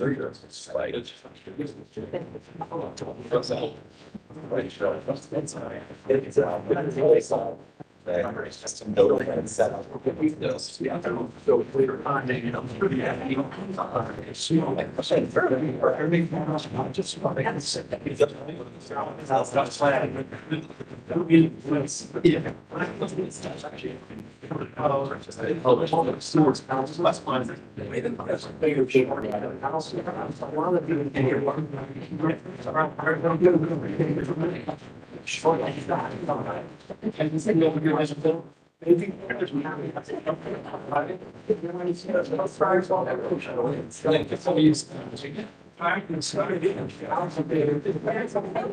Excuse me. Excuse me. Sorry, I shouldn't be up there. It's all right. Thank you. Okay, I'm sorry. We don't have enough insurance.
Sure, I told them the timing this time. Call her, he's what to say, so. Well, I know there are at least six. Right. Well. This is the second one.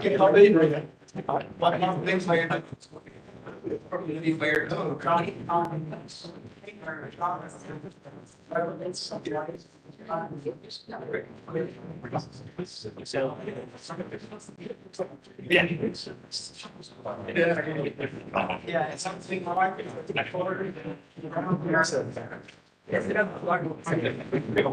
Okay. Yeah. Yeah.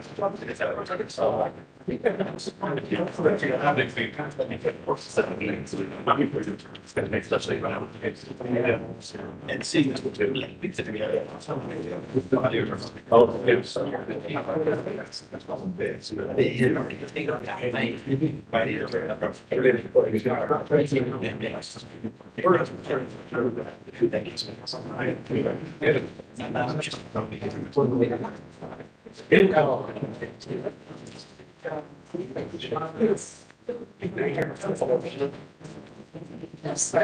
Oh, I see you guys.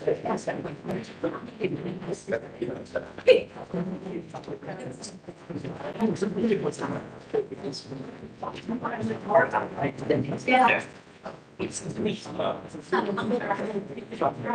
Are we ready to go? Yes. Okay, we're ready to go. Everybody's microphone's on.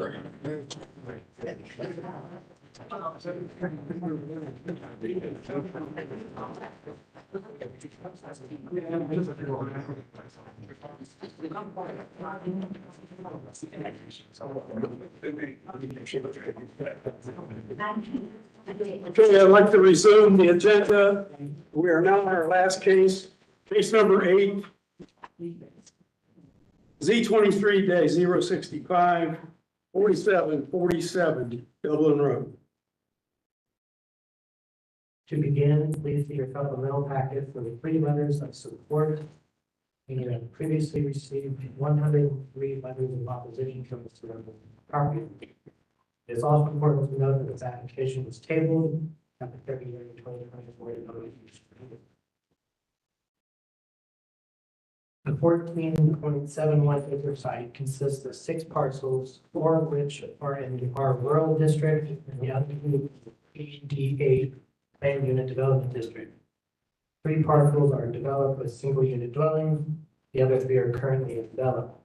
The requested LARLD limited apartment residential district will allow for the development of a 220 unit apartment complex as demonstrated on specific site plans. North of the site are single unit dwellings in the R rural district in Orange Township. The west of the site of things in the drawing in the PUD and unit development district. East of the site of single unit development in the RR rural district, rural residential district included. The site is located within a quarter mile of multi-unit condos in the same PUD 8 land unit development district to the south that abuts the subject site. Within half a mile of multi-family condos in the LARLD limited apartment residential district to the west. And within 3/4 of a mile of a multi-unit residential apartment complex in the LAR1 apartment residential district also to the west. Concurrent CD 23-132 have been filed to reduce building lines and increase building height. The request will be heard by city council and not this development commission meeting. There is no council adopted land use recommendation at this location. However, the site is subject to Columbus citywide planning policies, design guidelines. The site is located within the boundaries of the Hayden Run West Civic Association, whose recommendation is for its approval. The limitation text includes use restrictions limiting the maximum number of total units to 220 and supplemental development standards that address setbacks, access, landscaping, screening, and building design. The request includes the commitment to develop the site in accordance with the submitted site plans and building elevations. Additionally, the request includes traffic commitments that are requested by the city affiliate. The requested LARLD limited apartment residential district will allow the site to be developed with a 220 unit apartment complex. The limitation text includes appropriate supplemental development standards and a commitment to develop the site in accordance with the submitted site plan and building elevation. While there is no council adopted land use recommendation at this location, the proposal demonstrates landscaping around the sides and rear of detached garages, supplemental trees and adjacent open spaces, and existing tree preservation, all of which are consistent with Columbus City planning policies, design guidelines. Therefore, the city provides recommendation for. Okay, any questions of the applicant or of the staff? Traffic, Dan?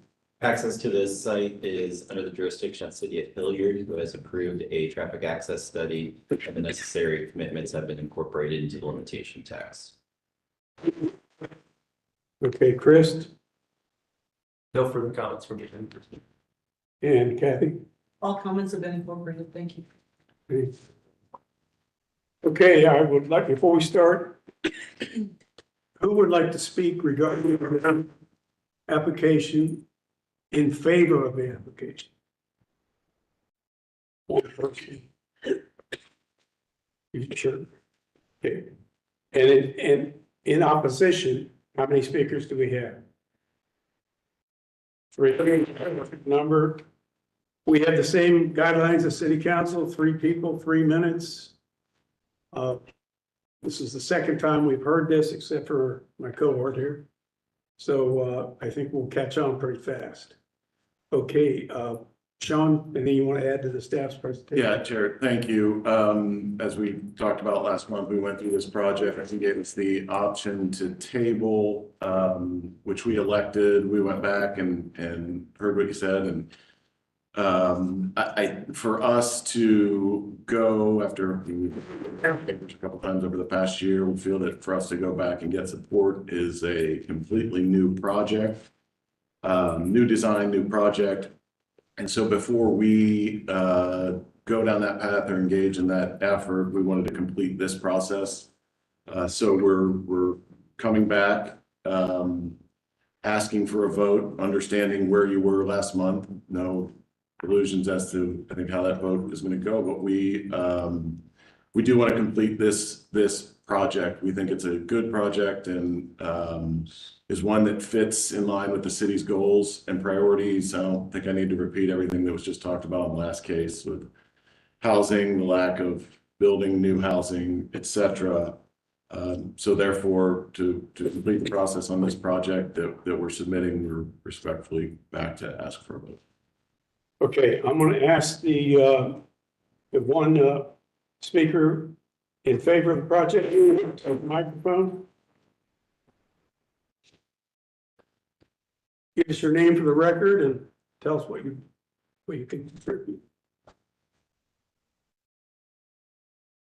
Hello, my name is Kyle Markham. I live at 1482 Bradshire Drive.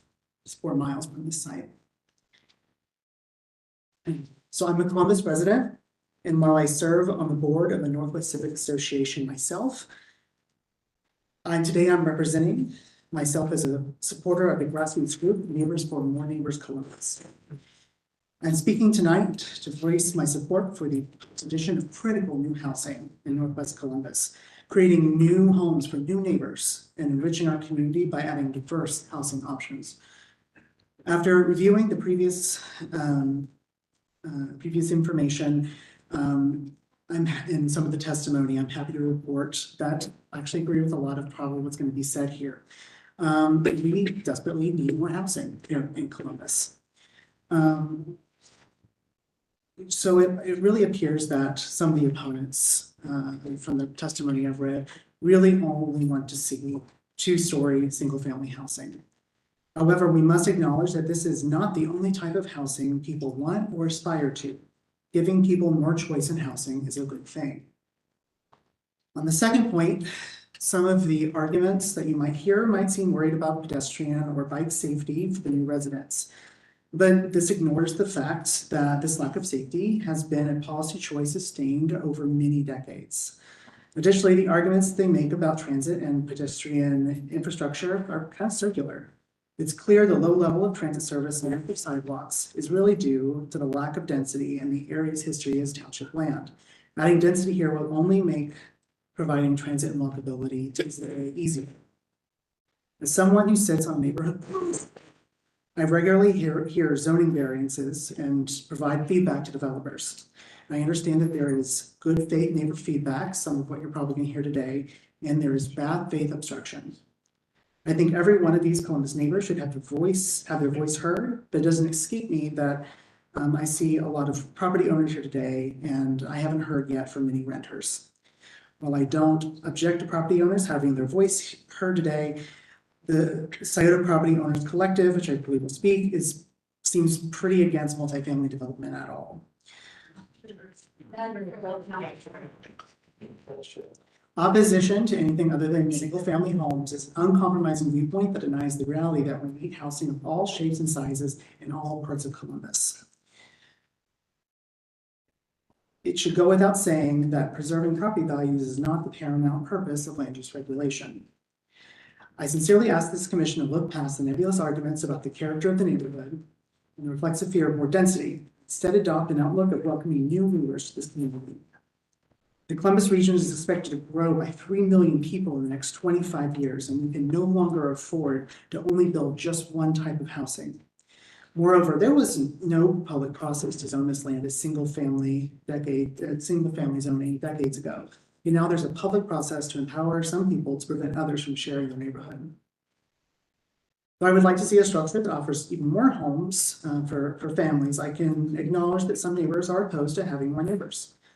For too long, a certain subset, a wealthy subset of neighbors have denied access to high opportunity by fighting multifamily housing development. All communities should share in contributing crucial housing options throughout our growing region, including Northwest Columbus. Thank you for your time. Thank you.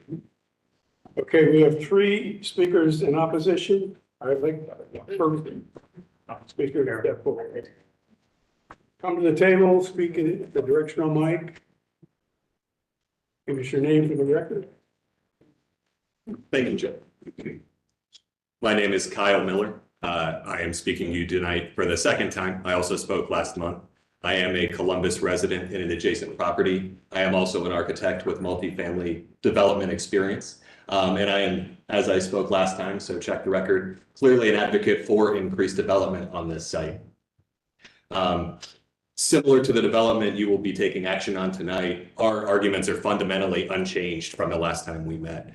In respect of your time, because you've had a long evening reviewing similar developments, I would like to shift the focus to the concept of good faith effort on behalf of this developer. You just reviewed another development that took multiple stabs and took multiple stages to revise, add buffers, increase setbacks, reduce density as it pertains to the single family adjacent housing. This developer has done none of those items. This developer claims he has met with us on multiple occasions and he has heard the neighbors, but I have a long-standing suspicion that he has not listened to any of that feedback. He likes to claim that he has reduced from 256 units to 220. Those 256 units had a fourth story on each of the 3-story units, which is double the adjacent story maximum. They sit at 220 units, and I am a big proponent as this region grows of increasing density. But there's a limit to that. As I stated last time, an increase in density is not a blanket excuse for just bad development. It's not a blanket excuse for a developer to build within 30 feet of an adjacent single-family property line. And the previous speaker would have this commission think that all of the neighbors here oppose due to property values, but not once have you heard this will lower the value of our property. What we're simply asking for is that our voice be heard, that this development be held to the same standards that were set forth half a mile away, as indicated by the planners. That limited that to 12 units per acre, provided a 50-foot setback against the single-family property lines, in addition to mounding and vegetation, as you saw in the previous proposal. I think the fundamental issue here is not who lives here. We are not opposed. We welcome every single neighbor that wants to join our neighborhood, whether it be in a single-family, multifamily unit. All we're asking for is simply that it be appropriate, it be responsibly developed on this site, and it be compatible with the infrastructure surrounding it. The concept of neighbor, as the previous speaker in support of this, I respect his opinions and I agree with a lot of them, but what I don't agree with is you need to ignore these wealthy individuals. Not every neighbor is wealthy, and quite the opposite, and many of them have lived in multifamily units, and they should not be punished for that. But that does not make their voice as citizens any less important. It doesn't make our voice as a concerned neighborhood and community on behalf of the Scioto Property Owners Collective, our feedback any less important. It doesn't diminish the fact that we want to welcome as many people into our community as we can, but we expect that they are welcome neighbors, and neighbor is the critical aspect of that. This is a very unneighborly property. The good faith effort or lack thereof this developer has shown to the neighbors by discrediting any of the feedback that they've heard twice. And additional opportunities we have requested to work with this developer have been denied. All we're asking is that our voice be listened to, not just heard. This development is going to happen. We're not opposed to that. We just ask that it be done in a very reasonable, compatible, and appropriate manner on this site. And I want to put this as loudly as I can. We are not concerned with who lives on this property, just what this development shapes out to be. Because I think as of last commission and a lot of the comments that were made, it just needs to let it breathe. It's not too far off. It's almost there. But as it stands today, as it's up for a vote today, it's too much. Thank you. Thank you. Okay, our next speaker.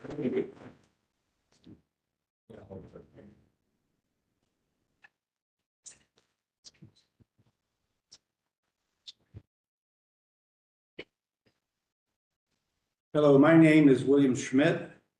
My wife Carol and I are proud of the we've owned for 35 years in the city of Columbus. It's on Seattle Slough Drive, a couple hundred yards from the applicant's parcels. Before I go any further, if I could ask for a show of hands of folks in here who came to this meeting to stand in opposition to this proposal.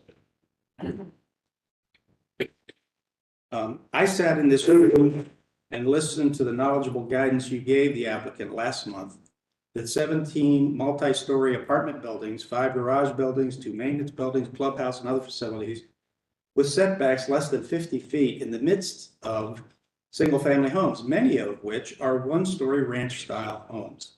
It's simply and clearly inconsistent with the surrounding neighborhoods.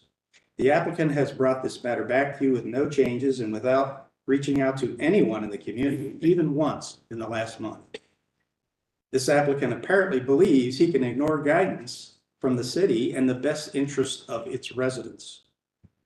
The applicant's request would allow for a density 6.5 times greater than the surrounding neighborhoods. His proposal is inconsistent with the city's C2P2 planning policies, which call for high-density residential development to be within established commercial centers and along primary corridors with access to transit. The site associated with this rezoning application is not on a transit line has no pedestrian sidewalks or paved pathways along Dublin Road and is clearly not located in a commercial center. A proposed paved pathway on the opposite side of that busy Dublin Road is still years and years away at least. How many pedestrians will be injured or killed in that time, perhaps while trying to walk to or from cars they had to park off-site due to the applicant's insufficient parking provisions? Yet within a 2-mile radius of this site, at least a dozen high-density multifamily complexes exist, all consistently in high-density corridors with multiple lanes of traffic in each direction, sidewalks, dedicated paved pathways, and on public transportation routes, all of which are lacking in this application. Those existing multifamily complexes in the area offer thousands of residential units and hundreds are currently unoccupied. Also, this rezoning application is inconsistent with the overall transition of higher density properties near Tuttle Mall and the Outer Belt to the lower density properties, i.e. single family homes closer to Scioto River. Although projections that the Central Ohio area may see significant population increases in the coming decades, the city's development policy calls for large multi-story apartment complexes to be built on appropriate sites along suitable, compatible commercial corridors, which is not this site. Finally, with all the apartment buildings currently in construction and more planned in the region, it would be more appropriate for this 15-acre site to be used for single-family homes to address the shortage of single-family homes and be a game changer for families, that is, home ownership.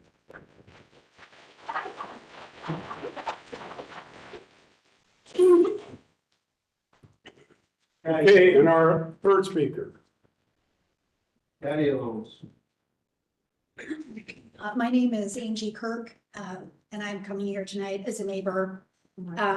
Sorry.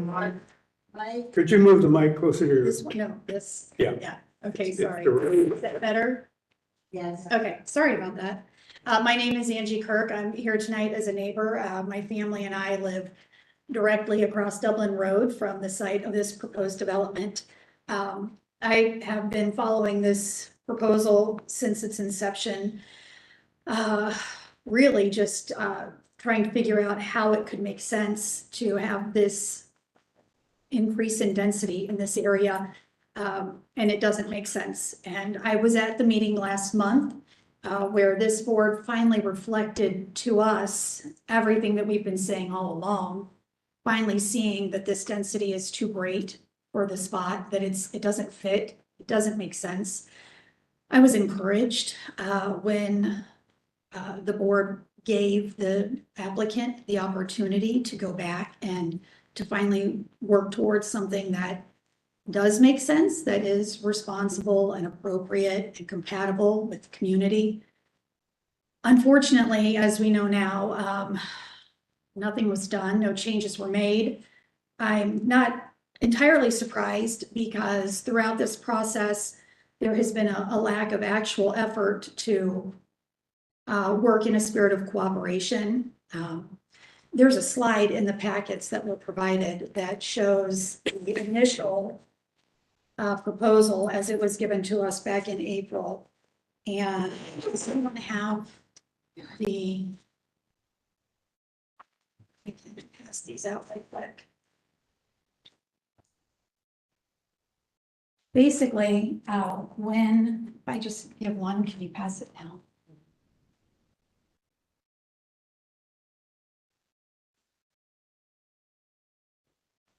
Even from the outset of this process, I think we were slightly misled.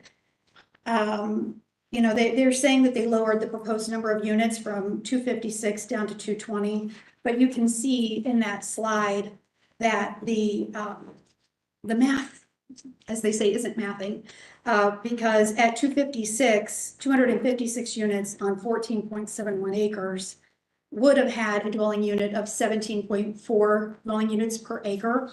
But that data states that it would be 15.77 dwelling units per acre.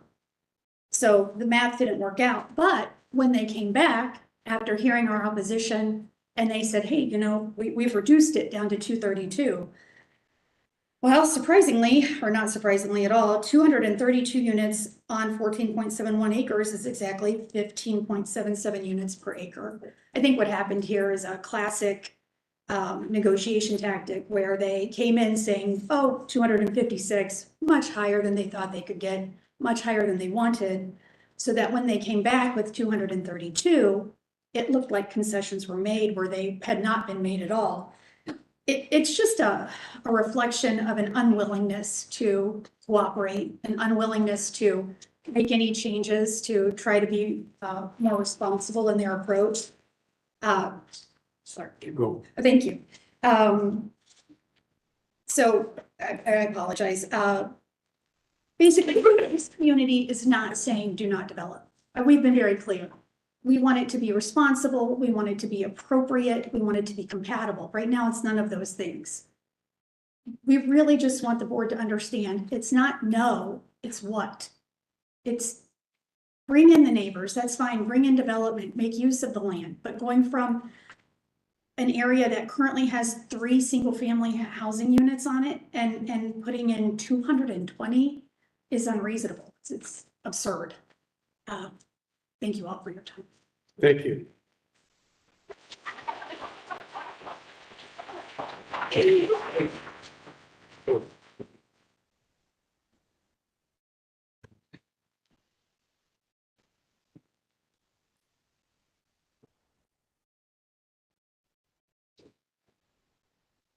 So in response to the lack of communication generally, but over the past month, as I said, we went back, we looked at, okay, what can we do? Where can we go with this?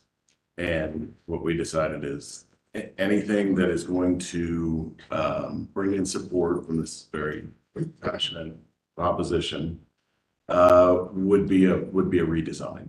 And so before we went down that path and spent that money and went through that process, we wanted to finish this process out relative to the site plan. And we went through, we were at one point at 80 units. We went to 256, 232, 220. I mean, we have, as you can imagine, a number of different layouts and designs that we went through in this process. This began early on with engagement at the annexation stage. And I attended a number of small group meetings before we got the first large group meeting. Any number of emails, phone calls, conversations. This whole process went throughout a year. The opposition is very sincere, but passionate. And so, I mean, we put a lot of thought, effort, and design into this project. The surrounding the project on the western and the northern side with the townhomes, 2 and 3 bedroom townhomes, to enable transition, moving their townhomes also within, you can see around that, the one portion of green space right there, the largest piece, those are townhomes that surround it to the northwest and east. The south and along Dublin Road are the more dense units, are the 3 bedroom walk-ups. We put a lot of thought and change into the internal design, into the layout, moving the property, the layout towards Dublin Road to the east enabled us to create larger setbacks to the properties to the west and preserve more trees, more of the existing trees along that boundary. We moved the whole layout of where the clubhouse was located to situate townhomes for sightline, better sightline views. I mean, we did not come up with a plan and a project, put it on a piece of paper, let everyone come see it, and then bring the same thing here. I mean, we have put thought, effort, and change into this. I think the green space within the project is also a testament to that. Excuse me. I mean, different layouts, we didn't have nearly as much green space. I mean, we have made changes. We have made concessions and revisions I understand it's still, they're still opposed. And as I said, we went back after last month and heard you, and you said, we need to get the neighbors on board. And I think to do that, we scrape and start over. And so.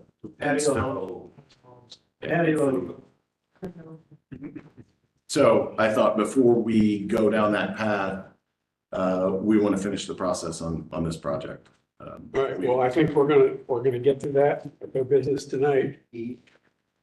As the chairman of this commission for a long number of years, I would put it on the record that it was very disappointing that you didn't get back in contact with the neighborhood group. That almost never happens. It may be the only thing.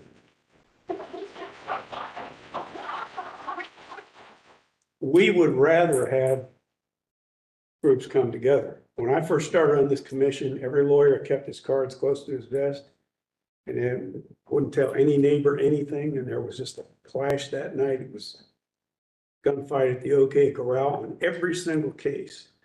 Gradually, we got the staff rolling. Shannon Pine, tell her name came up tonight. She was an all-star at getting people to work together. Yes, you have to plant some trees. Yes, we expect you to put some other infrastructure in there to work with our expectations. Maybe you should change from this classification to another classification. It will go easier for you. Then where the rubber hits the road is where the applicant, you, and the neighborhood group come together. These are the stockholders. These are the stakeholders that own the properties that you're going to have an influence on. They care more than a staff member or an engineer somewhere. So that's where a lot of these things are shaken out and dealt with. That wasn't able to happen here. When I left this meeting a month ago, I fully expected that there would be some give and take where it led to something. Because as an architect, and I got two other architects up here, how many times have we had some client come in and say, there's my land, how much can I cram on there? Well, every architect gets started with a client. They want to go for the moon. You're no different. So then you start trying what works, what doesn't work, what makes it an attractive property in a property that somebody would want to buy. I will also say that in my history of all those years, we have considered residential in category R, in the yellow and in the tan, as residential. Never once have we crossed to whether it was condos, owned homes, rented homes, or anything else. It was just residential. It's a certain type of usage. When you apply for a building permit, the first thing the inspector looks at is this R1, R2, R5, single family? It's R. And then certain things apply to that in terms of space, zoning, and building configurations. So I felt last month that you were headed in the wrong direction. I know the city wants to somehow go out and gather as many places to put residential as possible. You know, we've got huge trucks that are going up back roads where they hold up the electric wires so they can get material to the place in Licking County. There's a demand, but we don't feel comfortable saying, let's just scrap everything we've done and throw it aside and go for the moon without thinking about how it fits in with the rest of it. Because we've told a lot of people, no, you can't do that. We can't go back and say, well, but he can. So there's a continuity and a consistency factor at play. And we have the kind of people, the kind of staff, and the kind of contributors, these experts over at the far end of the table, are very good at helping formulate a project. I would hate to go back to 30 years ago when each meeting would last from 6 p.m. till 1 o'clock in the morning, where everybody was hollering and yelling. It defeats the purpose. We have a changing regard here.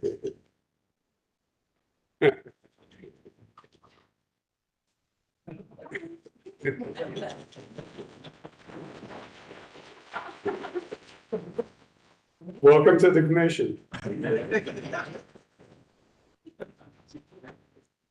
It's slow. So this is an attempt to get the most for your money and to build it out. Everybody understands it.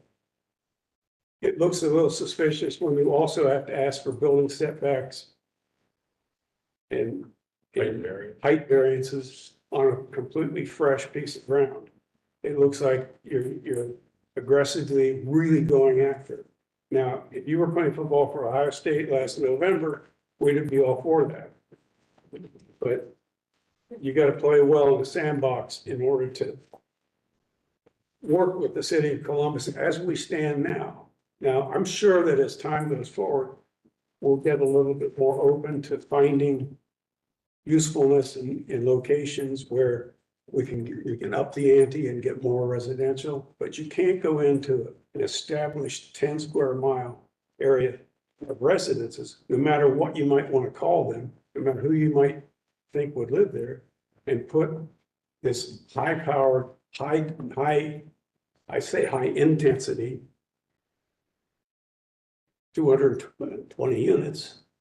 It absolutely just torches the boundaries where these come together. There needs to be a transition. There needs to be a sense, and I don't know if you heard us talking about end walls and effective boundaries. And, you know, this case number 5 had sight lines worked out where you could see the privacy that was inherent in the way they laid things out. And they achieved 4 no votes tonight for all that work. But they came across with a lot of communication. So we find ourselves here where we have to take action and choose which path we're going to go down. I feel it is my responsibility, and I don't know my fellow commission and my new commissioners, what their responsibility is into exhibiting a sense of consistency and honesty with how these things are evaluated. So this doesn't measure up. It didn't measure up last month, and it still doesn't measure up. So we're going to have to vote on this tonight. And you go back to your team and say, you know, let's look for another way to skin the cat here. But you need to take serious, you know, my mother used to beat me over the head and say, well, think how the other person thinks.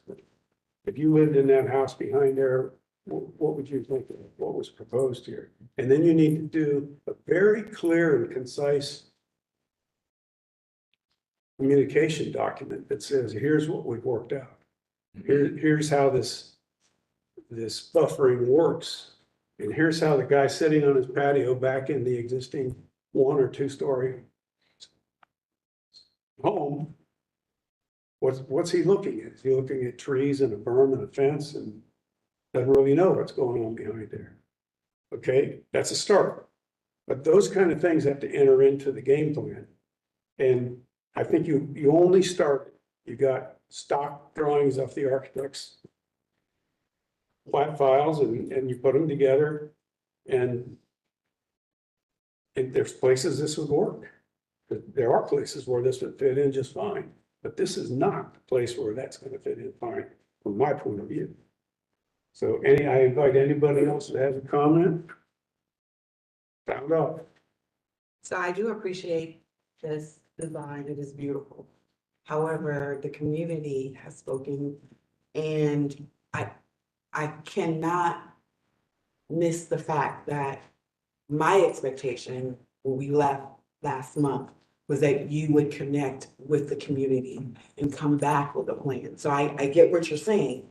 However, you know, the idea was you go back, work on something, and then come back to us.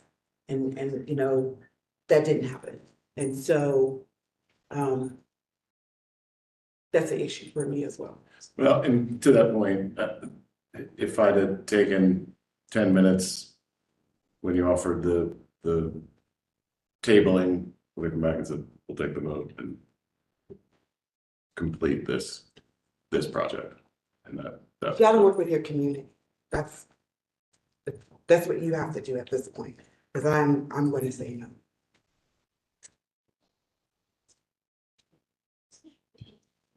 Yeah, I share some of the same sentiments that have been shared tonight. The same comments that I made last week are the same. I think there are places that do this really well. I don't know that Columbus has figured out how to do this really well yet. But I know that we're going to have to figure out how to do it well. Cities like Sandy Springs and Atlanta are doing really, really, really great projects that hide a lot of this density. And so I also will share with Janice and will vote no as well. I can just agree with my fellow commissioners who've seen it twice. I've seen it once, certainly read a lot of emails. And again, it's not a good fit. It's a little bit, you've got a good architect. But they got a little wild with the rubber stamps. Before we go any further, we need to go back and clean up our office. We need a motion to take a vote. Motion to take a vote. Second. Second. Man, okay. All those in favor of voting and accepting the three previous vote. Go. Okay, say aye. Aye. Okay, continue with calling roll. Well, I didn't realize we were voting. I was just making a comment. If we're voting. You're up. It's kind of turned into that.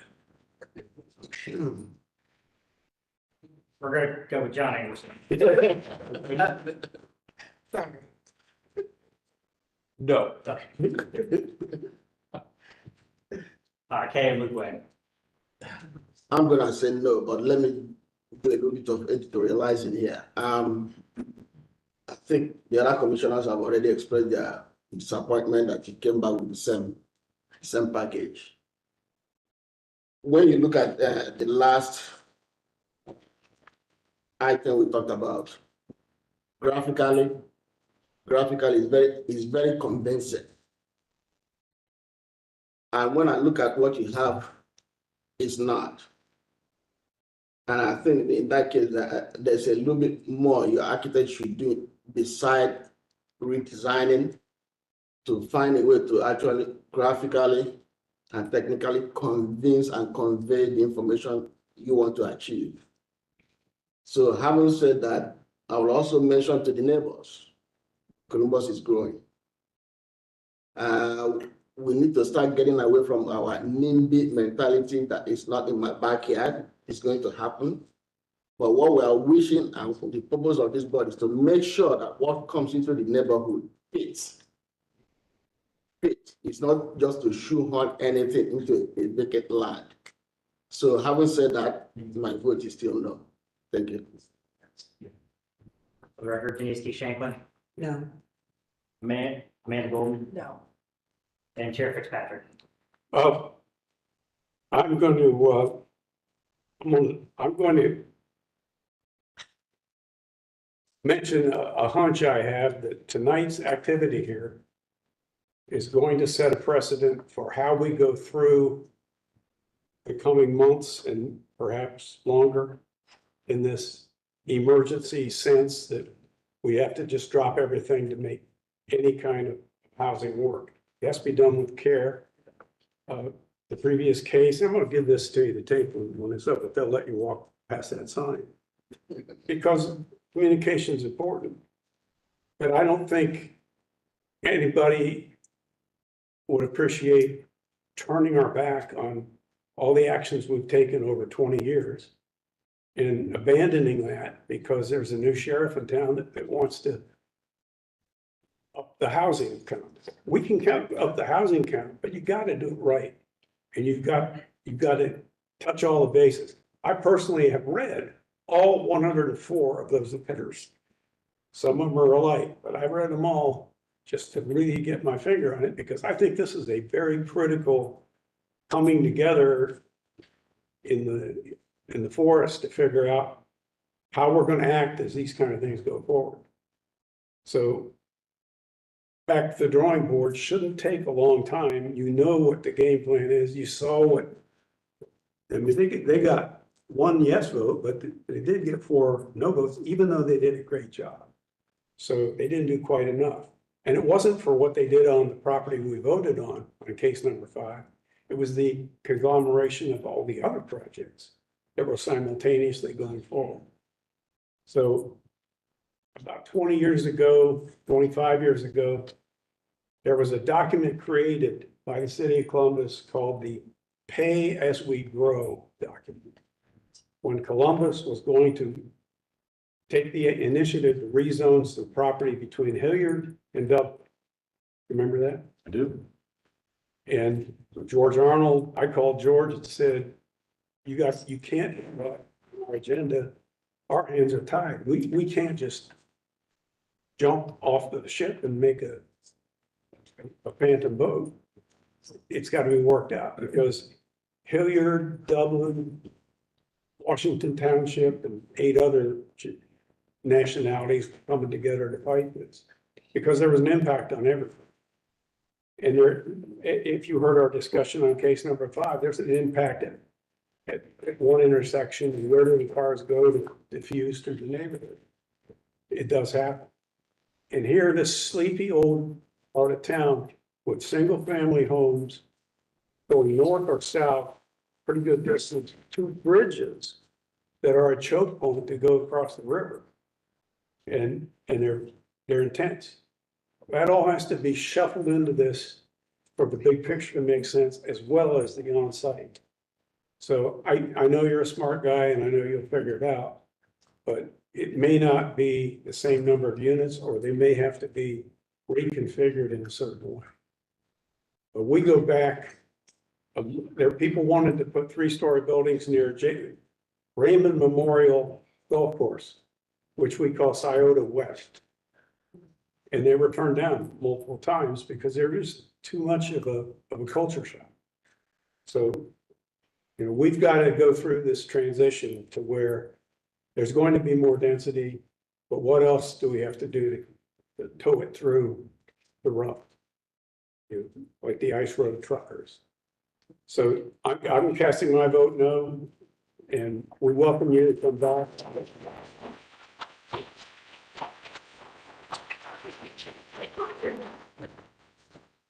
Please come back with fresher ideas. Okay, a motion from Janine to end the Motion to end the meeting. meeting. Second. All those in favor? Aye. Guys.